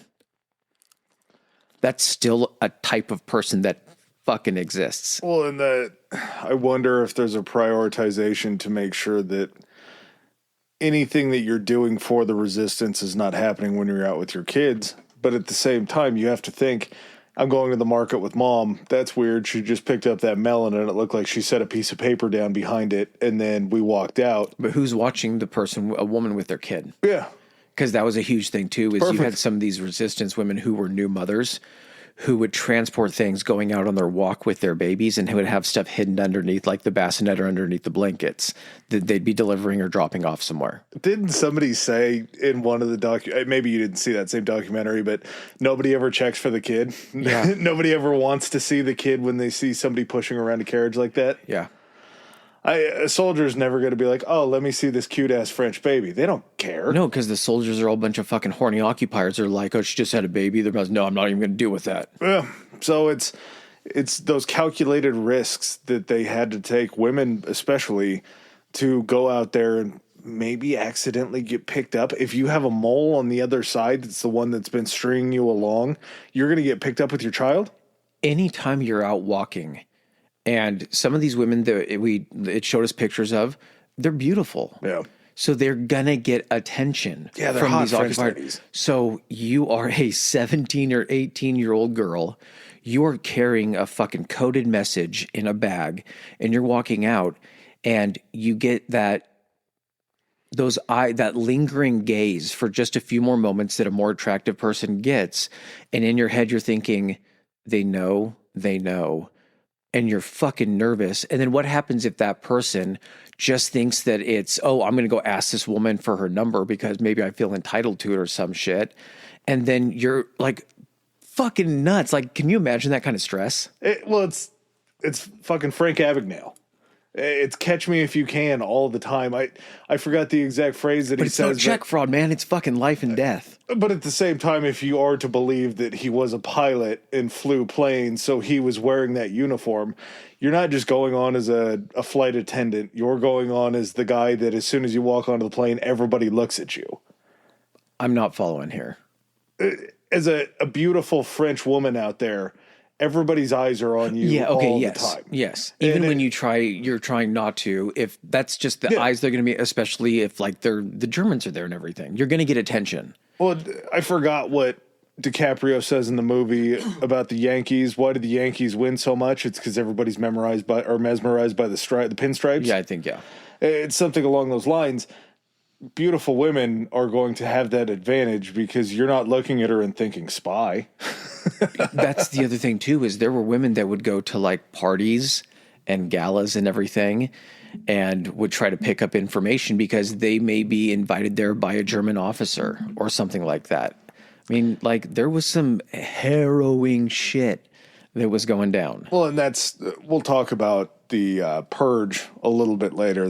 That one kind of hurts to think about because there were a lot of women that were swept up and there were a lot of accusations of collaboration that were just women that were trying to solely get information. The thing the horizontal collaboration, basically that was what was levied at people, French women who'd slept with German occupiers. Some of them, the reasons went all over the board to both ends of the spectrum of both like horrible and just trying to do their best. I thought you were saying horizontal collaboration as far as the decentralized nature of the resistance, not the... Did that not click last night, what that was? Oh my God, I thought you knew. I was so locked up into how these cells were spread out. No, buddy. Yeah, no, buddy. Now that you say it, now that you lay it right in front of my face and let me sniff it, I get it. Okay. Okay, I'm there. I'm with you. It's much cooler of a term now. Yes, way cooler. Okay, so yeah, French women that slept with German occupiers, and some did it because probably there was a lot of fucking pressure that if a German officer was sniffing around and you were on rationing and there was some type of undertone of being like, hey, I could probably have someone taken away. Yeah. You're going to do that when you're forced into that situation. You did have fully French women that were just like, this is where I'm going to go because I'm going to get treated this way and everything, and thought that the Germans were going to win and that they were trying to set up their lot in life. You then had ones that were in those roles because they served a way to serve the resistance. And so some of those women at the end of this thing for collaboration may not have been in the position that, or were in the position where they were doing it for the resistance, but got called out and so there was risk. Not only of getting caught, but what it was going to look like afterward. I'm sure every woman tried to explain away that she was only sleeping with the German soldier to get information. That was probably said by quite a few women that were maybe looking towards being on the German side. I didn't think about that, yeah. So, unfortunately, kind of when everybody's saying the same story, the real legitimate women that are trying to not get their head shaved is a mark of disrespect. They're just caught in the crossfire. At the same time, I believe that they probably knew what they did and understood why they did what they did. Yeah. Because there's no amount of scrub that's going to take the stink of a German soldier off you as a French woman in World War II.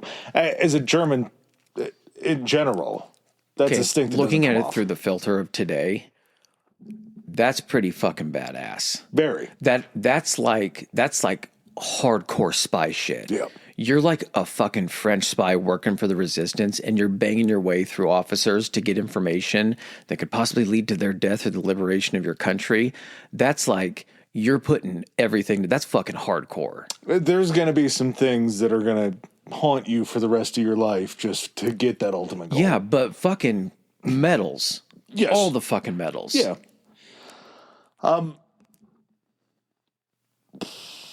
Well, I forgot. I took you on a huge tangent, and I can't remember now where you wanted to start this thing off at. Oh, yeah. Yeah. So to tie it back to our old friend or somebody that we tolerated quite a bit, Charles de Gaulle. Associate. Yep. Work associate. He's working this Free France angle back in London, as one would do, to call something Free France while you're not inside the the building.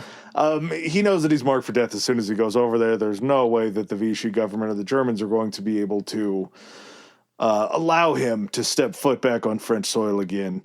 So there was a former prefect, I forgot the zone in France that he was in, named Jean Moulin. Prefect governor-ish-esque. Something along those lines. That. A known person. Yeah. He refused collaboration with the Germans. Did not intend to let this German Vichy power vacuum cloud what Moulin's belief for France was going to be. Eventually, he ends up being imprisoned by the Germans, and while he's imprisoned and he's being worked over pretty good, he actually attempts suicide and slits his throat. The attempt unsuccessful. Thank heavens, because what this guy goes on to do is so important. From this point forward in his life, after he's saved, he continuously is always seen in a scarf. That's what I was going to point out. Man had to have a selection of scarves. And it was just basically to cover up. I don't know if I would say it was the emotional, to get real meta on this, the emotional scar of trying to give up on your country. I think it was more so the fact that someone might know that a distinguishing feature of this gentleman was a giant scar on the neck. I thought it was a little bit of maybe disappointment, but yeah, no, that makes actually way more sense. Maybe it's both a physical and a metaphorical scarf for him, but that's that's also a very French calling card. It's like the man in the scarf. Yeah, the man in the scarf and the bowler or something like that. And also, the beret of the resistance. Beret, yes. Fully a thing. So it is an actual thing. So like when you used to see like resistance or like berets being worn by like counterculture groups and stuff like that. Revolutionaries. Yes. Yeah, there you go. Most of it wasn't in color, so I can't say if I saw any raspberry berets over there. But that no, not the kind you find at a secondhand store. Okay. Yeah. Moulin would end up making his way over to London to begin work with this Free France Resistance. That was de Gaulle's group, right? Yep. Okay. De Gaulle was the Free French. In doing so, I believe it was September 1941, he ends up meeting with de Gaulle in London. By January 1st, 1942, Moulin is parachuting back into France to try and begin to unify and coordinate with these various resistance groups. He does it a minimum of 2 times, I know that. Yeah. I don't know if it's more, but a minimum of 2 times parachuting. Come on. It never becomes old hat, right? No, it doesn't when you really think about it. Like, you are flying in the pitch black. You're in one single plane to avoid attention. In enemy territory. And if you get caught, you know it's instant death because spies don't get the same type of treatment. And you're going in with your fucking scarf Just they're like, okay, and we're over the drop zone, which a farmer's field that probably had some lanterns in it that you were able to spot. Yeah. And you're just bailing out. Hey, man, tie your scarf up tight. If you get caught to the side of this plane, we're not going to be able to save you. I'm going to loop it around a couple times and tuck it. He begins working with these resistance groups, the Combat, the Liberation, the Franc Tireur, which was actually a centrist group. It sounds a lot like the communist group. Again, these are kind of separated also by like, they're all fighting against the Germans, but they're all of different weird political faction type things. Yeah. You have the Front National. You have the Comité d'Action des Socialistes. So while these are groups I could listen to you name these groups all day. they're groups that are broken up by their ideologies. Ultimately, Moulin is able to be like, can't worry about that now because there is no French to worry about whether they're socialist or communist or whatever. We got to come together. We got to make this happen. And he basically is able to unite these groups into the CNR, the National Council of the Resistance. He basically creates a really cool club, and he's like, okay, everyone that hates the Nazis can come and join this club. And all these groups are like, okay, we want to join this new club. He gets them all there, and they're like, hey, what's he doing here? And he's like, order. Now, the only rule in this place is that you hate Nazis and you're wanting to fight against the Nazis. And if you want to be a member of this cool club, you got to leave all that other shit at the door. And they're like, okay, yeah, we can kill a lot more Nazis if we're all working together, I guess. And then once we're free of the Nazis, we can go back to at each other. Mm-hmm. We'll know who everyone is. I wonder if that was part of it. I wonder if to come under this CNR and they're like, okay, eventually the whole process is to get the Nazis out, right? Mm-hmm. And then we all have to agree that everybody lays their weapons down as soon as the Nazis are gone, right? Nazis got to be gone before we do that. Yeah. Yep. Again, we have to get them out first. Focus. So this CNR basically is under Free France de Gaulle, which is another thing that they all have to agree to. The condition is that if de Gaulle comes back, he will have their blessing to come back and be the man. The grumbles in that room and the rebel, when he said that, he's like, oh, and the last thing is you all gotta be under Charles de Gaulle. And they're like, what was that? And he's like, you have to be under de Gaulle. That big nose fuck that's over hiding in London? You mean the guy that has access to all of the guns that you guys need? Fuck. Okay. Fine. Moulin would end up being betrayed by somebody who there is still question today as to who gave him up. June 21st, 1943. He was arrested and then he was tortured by a very famous Nazi named Klaus Barbie. We did talk about this a little bit in the de Gaulle episode. There is also debate. They say that he died on a trip from prisons. He may have actually taken his life. But he never gave up any information. So he formed this giant CNR resistance council. And then after he forms that, he doesn't say anything through all of this torture. He has maybe a very integral piece of information that could have spared his life. He had already proved that his life didn't mean a whole lot if he was in enemy hands. So I do believe that he probably took his own life to stop being tortured. With his scarf in a poetic sense. He choked himself out with his own scarf? Yep. I hope so. The networks that Moulin helped unify would end up becoming... I don't say this respectfully. This guy's fucking badass. Yeah. Moulin's a bad motherfucker. Remember how we have our list and the Frenchmen we most dislike? Yeah. I think Moulin is actually up there on my Frenchmen I most like. It's a shorter list, but yes. Yes, yeah. It's like the pros and cons of communism. Yeah, it's like Wemby, Tony Parker, Jean Moulin. These decentralized So everything that Moulin had created would eventually become the French Forces of the Interior, which is going to be a massive group that is going to help after the D-Day landings. It's going to be the unified resistance. Yeah.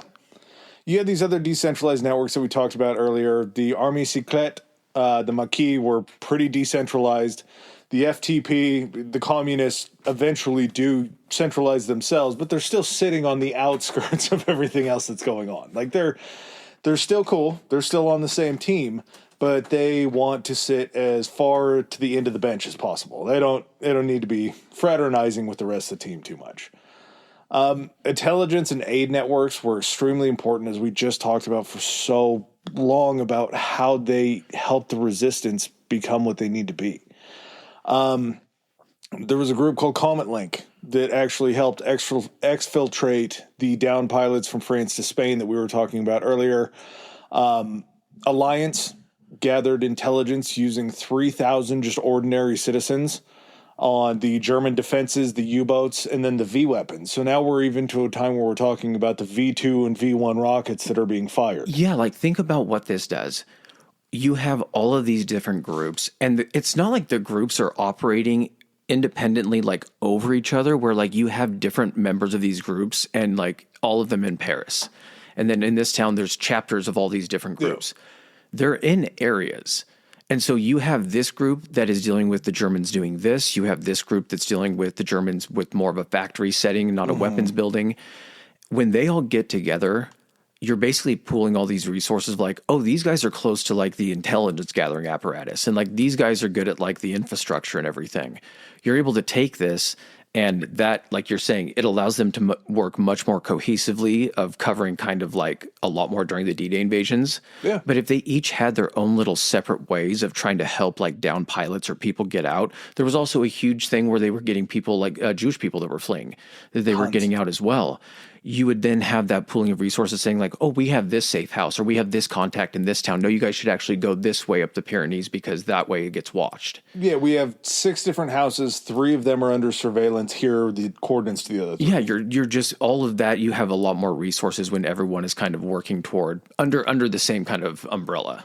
Alliance back in London was known as Noah's Ark, because all of the names that they were giving were all animals. Mm-hmm. So like Bear called in with this information on the U-boats. Oh, well, Lamb called in with this information about these troop movements coming up this way. So they were known as just all of the animals on Noah's Ark were the ones that were reporting to London. This alliance was actually run by a woman named Marie Madeleine Forçade, depending on how you say it in French. She's the only woman to lead a major French intelligence group. So she was the one that started this. She was the one that created it in her own way. And then that was how London was like, okay, well, we know a little bit about what's going on. You want to get in contact. This woman is who made all of this happen. There was an Interally network that was made up. This one's a little bit of a bummer. It was made up of Polish people that had been in Paris. When the Nazis had first come in, they basically, their first order was to get everything under control. Mm-hmm. Their second order was to find all of the German, Jewish, and Polish people that had tried to run away from their occupation.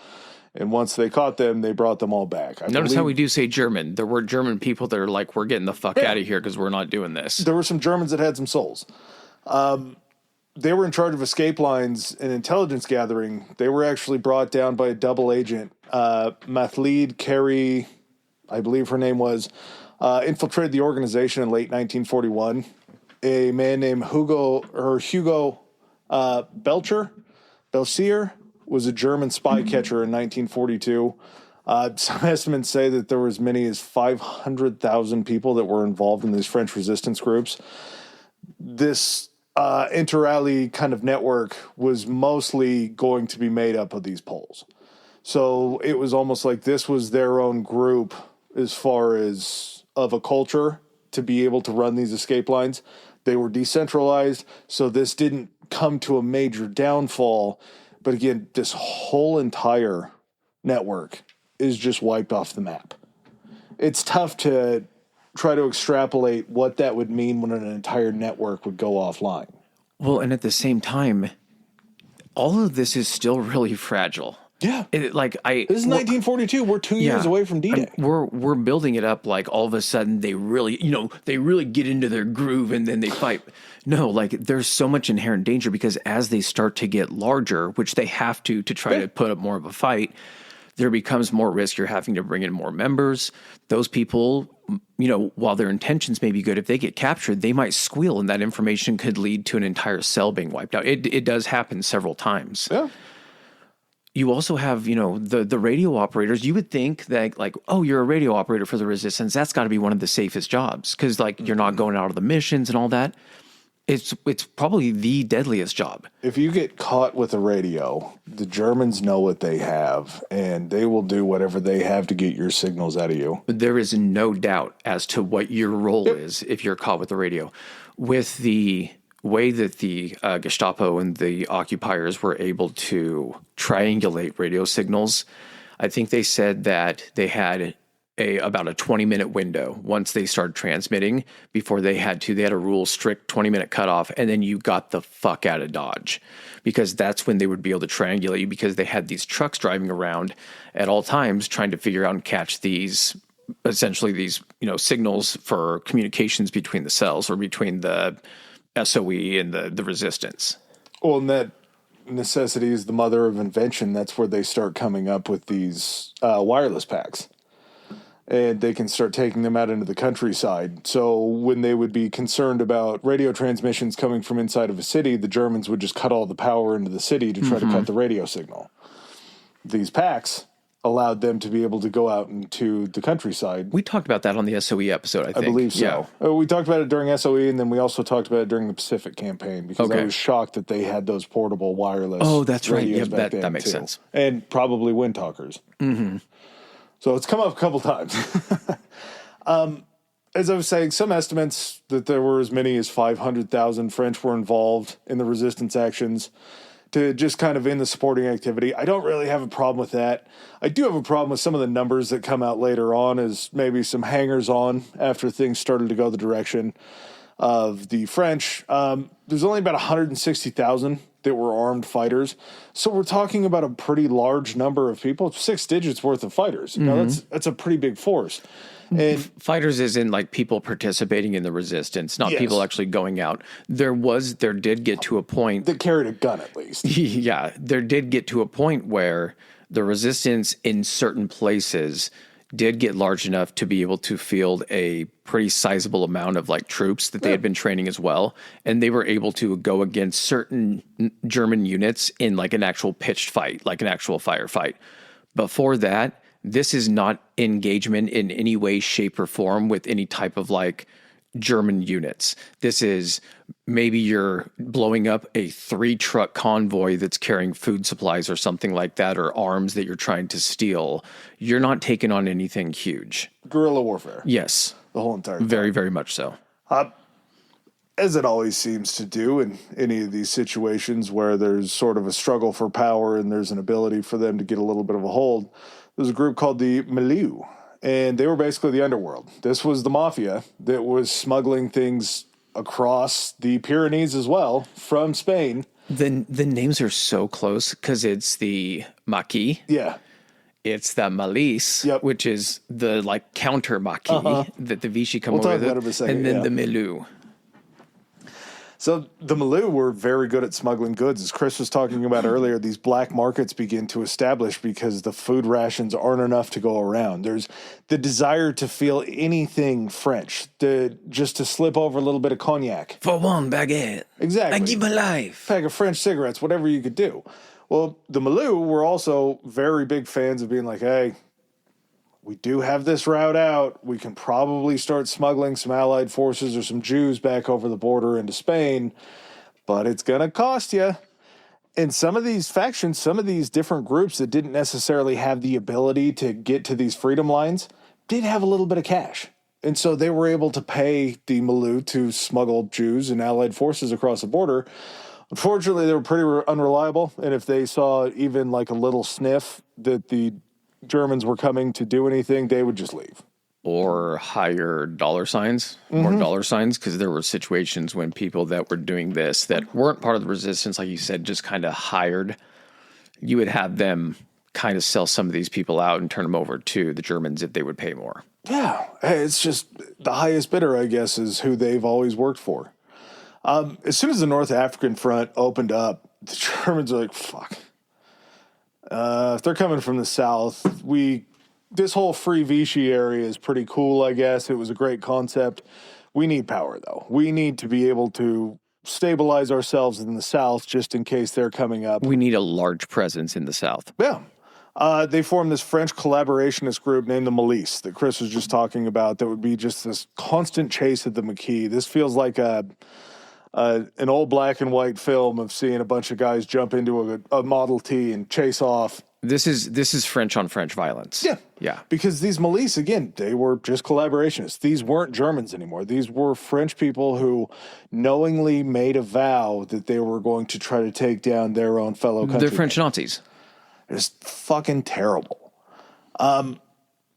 So the Milice and the Maquis basically have this cat and mouse game going on in the South, whereas the Maquis will eventually start to centralize a little bit more with themselves, but they have to basically put up with their own little force that's down chasing them in this Vichy area. As we talked about earlier, there was a lot of different kinds of resistance. Economics that we had talked about. June 1941, 81% of the miners begin the strike to slow down the coal delivery to these plants. There also kind of might be a question here of, well, if the occupied region is in the north, the Vichy is supposed to be the free region. Why would you need to even be near the Vichy if you're the resistance or anything like that? Yeah. Even though it was the free region, again, this is weekend at Bernie's. So you have a bunch of like, when you're going on vacation and you're, a Nazi, you can either go to occupied France, which, yeah, Paris is there and everything, or you can go to, which is a little bit in flux because there's resistance going on there. Or you can go to Vichy French, which is staying exactly how you want it to be, and you can vacation in the south of France. So you still are having people that are down in the Vichy area gathering information because that's where things are happening. In maybe almost a more laissez-faire attitude of the information being out there. Exactly. Feeling like they're a little safer. I think the Vichy area was probably a little bit more of the espionage and like the spy craft of it and everything. Yeah. Along with that, sabotage was such a huge game, and the SOE and the OSS both supporting the French resistance. They start stocking them with guns. We're back to Gun Granny again, as she lays the wisdom on us that these Sten guns that they would get these Sten guns that were great for firing bursts. And the Stens are the ones that if you see them in images, they have the one that loads to the side, right? The side clip. He's like, yeah, they would be good if you had to spray a burst, but if you had to kill somebody, they weren't very good. This is like an 80-year-old woman that was talking about firing off a burst. And she's got some like energy to her. Yeah. Yeah. And then she springs to life as she's talking about these British-made Thompson rifles, and I believe they were American Enfields, possibly. I think it might have been the other way around. I think the American was the Thompson and the Enfield was the British. As soon as she gets him in, she goes, we could just start picking off Nazis left and right. Mm-hmm. She's saying this with this smile of this sweet 81-year-old. She could have been making croissants earlier in the day. But why? Why wouldn't you have that? Like that's... Yeah, I mean, and I'm not even, that's why it's so enjoyable to see her. It's like, okay, she got up to it. Yeah, she's got a glow about her. She's told her grandkids about this a ton. Mm-hmm. I would be inviting people over to my grandma's house all the time. Be like, oh, my grandma made cookies. My grandma killed Nazis. Hey, grandma, tell them the story about that time you shot 3 Nazis in one day. Light artillery. This was a bit of a complaint in the beginning. They didn't have anything that they were going to be able to do a lot with. Now, there were some things that they got. They would end up getting plastic explosives and grenades. But as far as like a larger rocket launcher, something that's really going to maybe make a mark. They got bazookas. But I think what they were kind of asking for is they're like, we would like maybe, I'm not saying anti-tank stuff, but more like field pieces or mortars or things like that. And those things make a lot of noise. They might draw some attention, but at the same time, this is also during the build-up to D-Day. Yep. So we it's got some other uses for this stuff. So I mean, we can't really spare that with the chance that this stuff is going to get captured or taken, because guess what's hard to get around the countryside? A field gun. Well, it's also probably hard to airdrop a field gun in, too. Yes. They would also get rations, medical supplies, money, clothing, always so important to be able to have funding to get these people shuffled around. And again, clothing to have them blend in. And then, of course, something to keep you sane, cigs and booze. The 2 staples inside of a French diet are cigs and cognac, and they were getting this stuff dropped in. One thing we didn't mention, too, was document forgery. That was a huge skill set because you had to have all of the papers that were provided to you by the regime, the occupiers. So in order to travel places, to go anywhere, there had to be rationale behind it. One of the things you mentioned was how it worked in a kind of a Silk Road fashion where one person wouldn't take something all the way there. If you were all the way someplace else and you got your ID checked and it's like, well, you're from this place, what are you doing all the way over here? How did you get here? It's going to raise some red flags. So you had to be in a proximity close to where your paper said you were to not arouse suspicion. And if you were continuing to move down that line, you'd have to memorize a new alias. Exactly. But again, to get people out of the country, it's not like they just tried to get these pilots out and with different clothes and hope that no one checked their stuff. These guys had full-on passable, legitimate documents that were made that, couldn't be spotted if they were good enough and everything. But the enterprise behind this was huge. This wasn't just making fake IDs back in the 90s. No. This was a much deeper game. They were also making ration cards and things like that to allow people to get more food. Just everything that they could do to try to make these people blend into society. As Chris talked about earlier, you had doctors, nurses, volunteers, veterinarians, everybody that was setting up aid stations. They had mobile medical units that were a pretty bad deal because if you were locked on to by a plane or by a German spotter heading to one of these houses that we're talking about that's out in the middle of nowhere where you have this field hospital or this, I guess, house hospital, it's going to cause a lot of problems. You also had outside organizations that were helping supply these drops. You had Spanish guerrillas that were coming back across that freedom trail into France to be able to help you. Because again, not everybody's on Franco's side in fascist Spain. They just fought a war over it that wasn't too happy. That didn't end up too happy. You have guerrillas that are coming over from Spain to try to aid France into basically what they're hoping that they could do back in their own home country. Yeah. If we help you do this, yeah, you help us get rid of him. I could definitely see that being a 1-for-1. You guys are pretty good at this resistance shit. We're going to need some of that back home. Mm-hmm. D-Day approaches, resistance factions unite. The FFI and the FTP would begin conducting sabotage operations. The Free French Interior and then the Communist French party, the Fuck the Police party, they begin these operations they have three major things that they have to do. They have to disrupt any resupply for the landing zone. They have to disrupt any rearmaments and disrupt any reinforcements. Mm-hmm. They come up with this plan. They ended up working with the Ghost Army basically to cause disruption all over France to, again, try to hide where this landing spot's supposed to be. They had color-coded plans.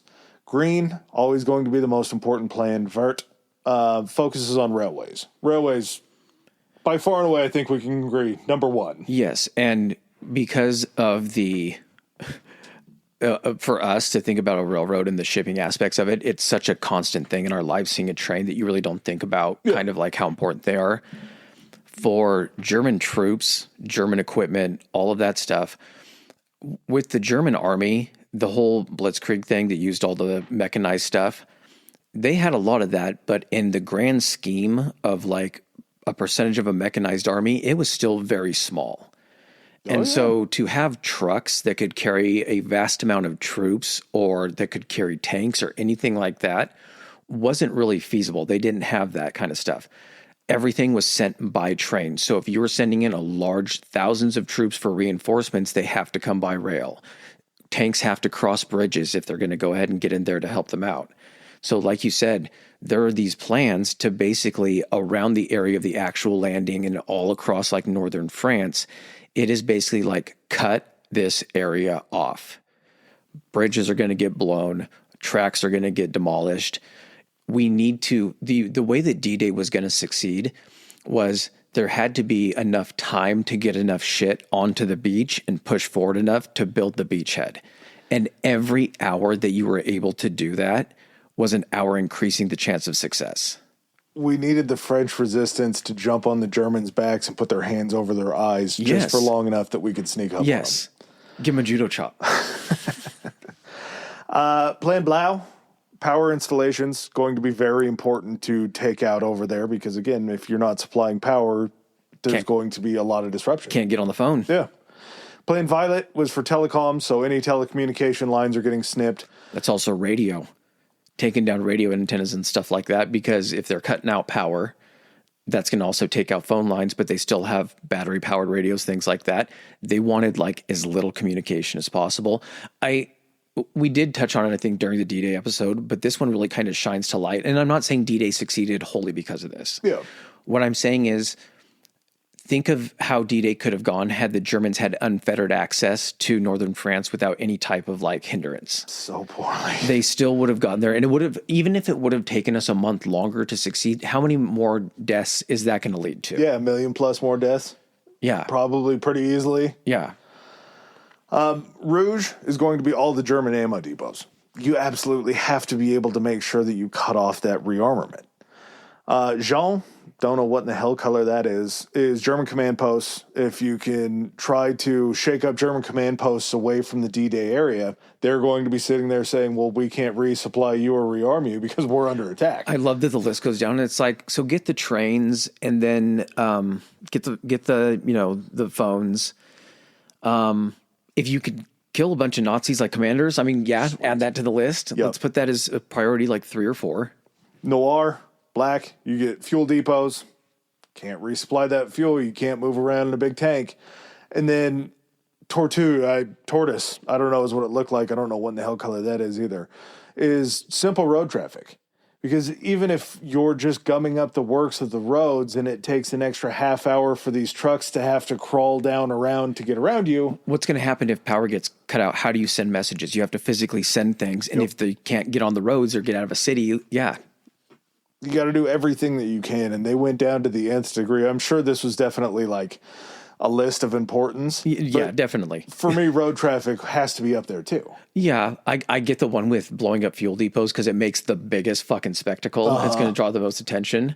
And the other things they're going to be doing here want to kind of be on the low a little bit. Yeah. And there's certainly some easier things to take care of on the list than there are others. Before the liberation of Paris even gets underway by the Allies, you have resistance groups that are bringing the fight to the Germans inside of the city. So what this does, and one thing too, going back to D-Day, you also had farmers that were in France that their fields weren't like being watched and didn't have like a bunch of like Nazis emplacements around it. They would actually like make it to where their fields were trying to be visible for parachutists. So I don't know if they were the ones, because there were supposed to be beacons that were placed on the ground by like forward units. Mm-hmm. I think that might be kind of a similar situation where they were like, hey, mark this, drop your guys here. There's not going to, they won't have to deal with any Nazis. It's a safe landing zone. Yeah, and I'd imagine there were a few French farmers back there that were like, if I make a big enough fire, somebody's going to see it and wonder what's going on. Yeah, but then you have to hope that the Nazis don't see it and they're like, airplanes, fire, go that way. Yeah, true. Are we good for liberation? Yes. So Leclerc's French 2nd Armored Division that ends up being born out of North Africa, coming back to free France and basically realigning themselves to fight with the resistance. When Leclerc's 2nd Armored Division comes into Paris, they're like, whoa, what's all this? What's going on?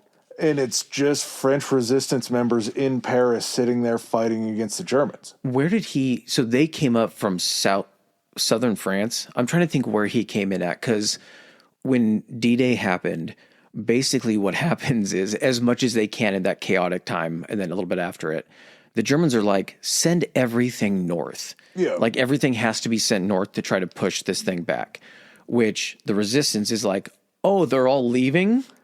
So that's when they're kind of able to kind of step in. And like you said, it gets down to city fighting. So then all of a sudden the Germans are like, well, wait, do we send the guys up here? Who do we hold back?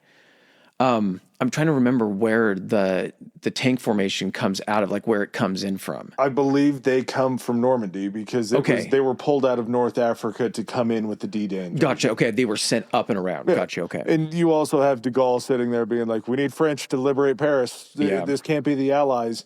He's like, I already have a speech written. I already have this whole thing about how France freed itself. Like, yeah. FDR always makes it a point to try to roll over de Gaulle's toes when they're around. He doesn't want him to be the new leader of Free France. Yeah. But at the same time, you have Eisenhower, who's like, I don't give a fuck who it is. If we go in there and we try to hold them, it's going to be occupation held by the Allies instead of the French. Just let them do it themselves. This de Gaulle guy seems, he's an asshole, but he's French, so. Eisenhower is like, does France have a fucking port? No, my attention right now is going east. Yeah. The Nazis are east. I'm going east. Do whatever you want with Paris. We just gotta beat these fuckers back to Germany. Yeah, don't pull from my stuff. I'm heading east to try to capture, Antwerp and Cherbourg and all that kind of stuff, so we can get more dudes over here and end this thing. Yeah, send that tall drink of water in. I don't care. Perfect. Get de Gaulle away from me. Keep him busy. Liberation in southern France kind of begins in the same way. It begins prior to the Allies marching through as the Free French interior and the Maquis are basically just actively attempting to liberate these small villages. And not only are they liberating these small villages, they're attempting to cut off the retreating German troops from Normandy and from where D-Day happens. So it's almost like this race of, hey, we're going to try to cut you off to stop you from going back. We understand what just happened in D-Day over there. If we can liberate the areas that everybody's already trying to move out and we can make these strongholds, you're not going to have anybody to run to as you're retreating. Unfortunately, this is where some of the reprisals come in. June 10th, so we're talking, 4 days after D-Day, 1944? Mm-hmm. Oradour sur... 6 days. 5 days. I thought it was June. Fuck, I should know this. Oh, my God. Isn't it 6644? Yes. June 6th, yes. The night of June 5th is when they were leaving. Gotcha. Oh, my God. How do I not know that? This Oradour sur Glande massacre happens, and Secret Service troops, SS troops, seal off the village. They end up shooting 190 men, or 452 women and children. They set the village ablaze. One of the most disgusting things that I heard out of this massacre was when they were shooting the villagers, they weren't shooting the villagers to kill them. They were shooting the villagers in the legs to stop them from being able to move, as they then trapped them inside of barns and lit them on fire. I'm trying to think how to approach this. So at this point where you've heard that the Allies have landed, you're getting pushed back. You're setting these places on fire because you either know that you're just going to do this anyway and you're a shit human being. And even if you force the Allies then back at this point, there's not going to be any reprisal for you doing that shit. And there again, we talk about the culpability of what German soldiers are on the hook for. We always think about the Eastern Front when we talk about this kind of shit. Like absolutely. This is a very Eastern move. This is a very Eastern Front move. And is it that way because what would happen to the soldiers that would get pulled off the Eastern Front sometimes to get replaced with the other ones when they get sent to the Western? Yeah, so maybe that's what it is. Maybe after the Eastern Front's lost, you get these brutal assholes that are coming over and doing the same thing. Oh, no, this is just what we do. We just torch the place and kill everybody. Either way, it's not a great look for retreating German soldiers to be doing anything like this. June 9th, so even closer to when the D-Day landings happen, the Tulay massacre happens. German forces ended up having to wrestle back Tulay from the French resistance that had initially taken it. Once they get it back, they end up hanging 99 men. They deport another 150 to concentration camps. Don't just hang them. They hang them from balconies all over the city. So to let them know that yes. just because you took this back as French resistance doesn't mean that you have any sort of power here. Mm-hmm. August 25th, 1944, the Méliès massacre. 124 of the 500 residents were murdered, and 124 of them were kids, or 48 of the 124 were kids. So you're not even killing resistance fighters at that point in time. You're just trying to hurt people. Yeah, and you haven't had it. Like, it's not the Eastern Front where atrocities. And here, the atrocities hadn't even been committed by the Russians. They did it on their way back when they were forcing the Germans out. Yeah, that's what's just so fucked up. Is like this is now not just an isolated incident type shit. That it was an Eastern Front thing. Mm-mm. This is German modus operandi as to how to hurt and take as many things from the French as possible. This wasn't just about, they weren't doing that to survive. Yeah. You weren't hanging guys off of different balconies in order to survive what's going on there. Yeah. By August 25th, 1944, German garrisons had surrendered Paris. To complete the expulsion of the Germans from France, it wouldn't happen until after the war ends, May 1945. You still have certain areas where Germans are fighting. These are mostly being handled by the Allies. So you have this group of resistance fighters that has kind of achieved their goal. You have some of them that are still feeling like maybe the day's not over, and will follow the Allied troops chasing the Germans back to Germany. You also have an opening for these guys to now turn their attention on the Vichy. Yes. And it was the milice and those kind of people, because a lot of those people, when the Allies got a foothold in France and started making the moves, and then Paris was captured, they got the fuck out of Vichy France and they headed for Germany. Yeah, you have the Vichy government that's trying to escape what they know is already happening, but you have to be pretty high up in the Vichy government to be able to get out of there. They say, and again, by the late war, active members were somewhere between 200 to 400,000.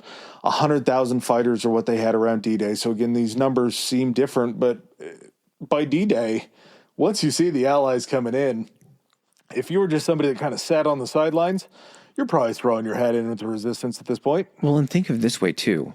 They helped them get a beachhead, buy them some time to go ahead and establish that. Yeah. It wasn't over at that point, because then as they were branching out from that beachhead, that information is just coming back being like, the Germans went this way. They're actually still holed up over here. The Germans went over this direction. You're basically having this line of communication where these towns where the Germans are pulling back from probably have some type of resistance facet or asset in it, and are like, the Germans just went through this place around this time. They went through this many troops. Everybody likes to get on the winning side. Yeah. They said at its peak, the resistance hit about 1 million members. I don't. 1 million supporters. I don't think that that's the actual number. Is this like a booster for a college football program? You're a booster. Yeah. You came in late in the game. This is the backup quarterback coming in to kneel it out. He was on the field. Mm-hmm. He just was in the victory formation. And I mean, by the time D-Day happened, some of these formations, because they had larger numbers, I'm not talking million or anything, but they were formed into facets of an army. Yeah. They became, like you were saying, the Free French Army, to where by the time the Vichy, regime was overthrown, having an army for the Free French and having the guy at the head of it, de Gaulle, kind of helps pave the way for him to step into that role. De Gaulle walks in, and de Gaulle, I am Charles from France. Let me in. 1944, 1945, the epuration, we'll just go with purification because that's the word that we would use, targets these Vichy members and collaborators with the Germans.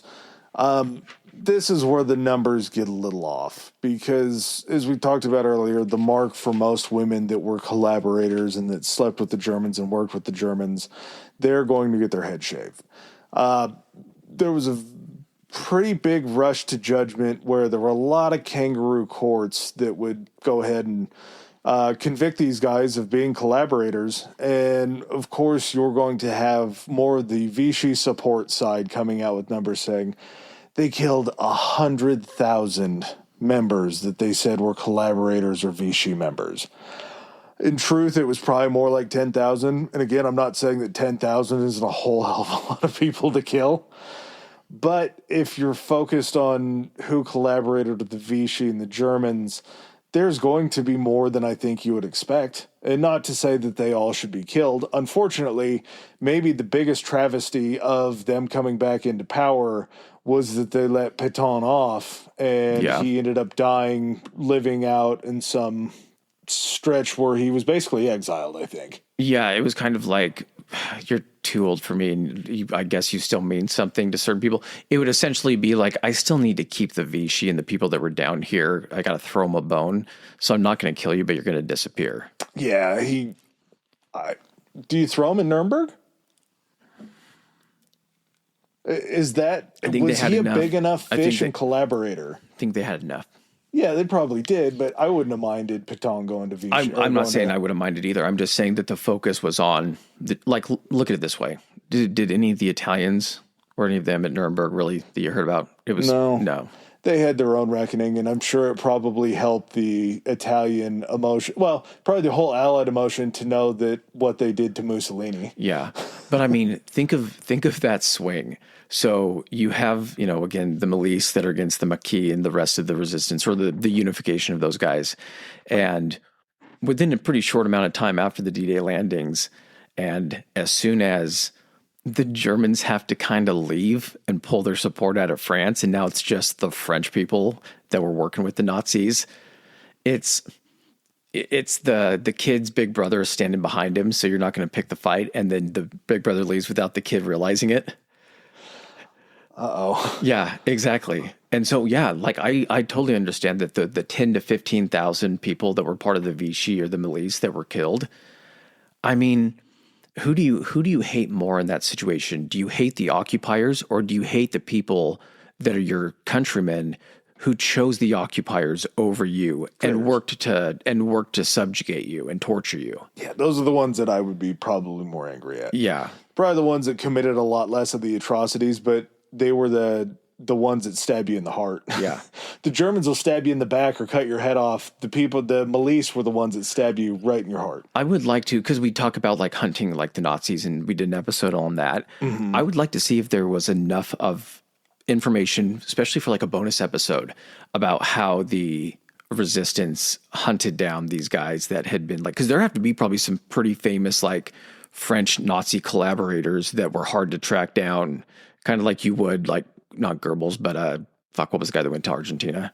Mengele or whatever. Himmler or whatever. Shit. There was Anyway, but the hunting of these guys would be kind of cool to explore, like how they track down these guys.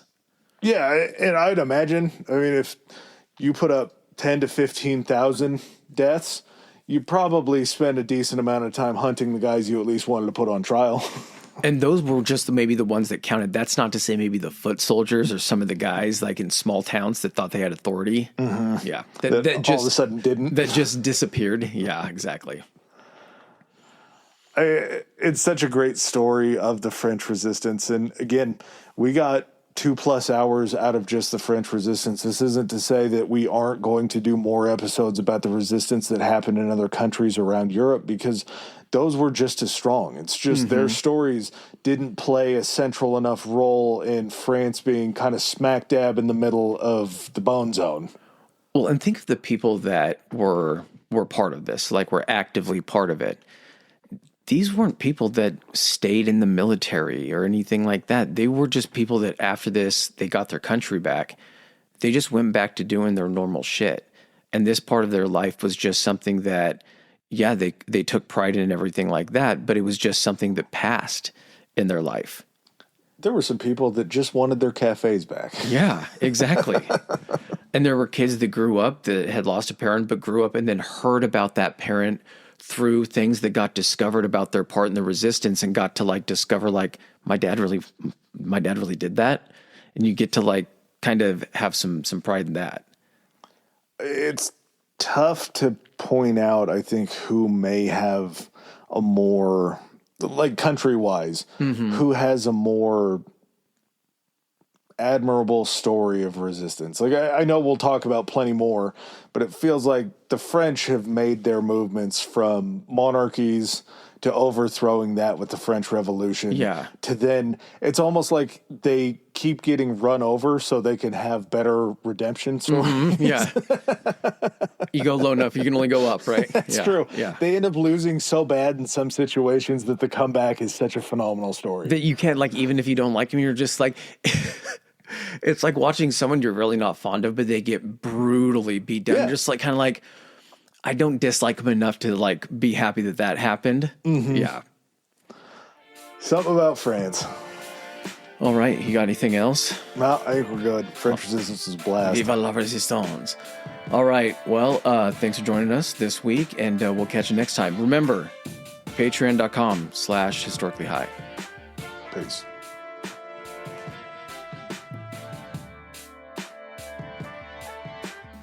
All right, ladies and gentlemen, thanks for joining us for another episode. If you like what you heard, hit that subscribe and like button. Follow us. If you didn't like what you heard, still hit that anyway, because we'll probably cover something in the future that you do like. Please follow us on our social media. Adam, hit him with it. Our Instagram is historically high pod, historically high pod, and we are on Twitter at historically high. That's historically HI. All right. And if you guys want to send in any feedback, suggestions, hit us up on those two, or you can even do it on Gmail. It's historicallyhighpodcast@gmail.com. Thanks again. Peace.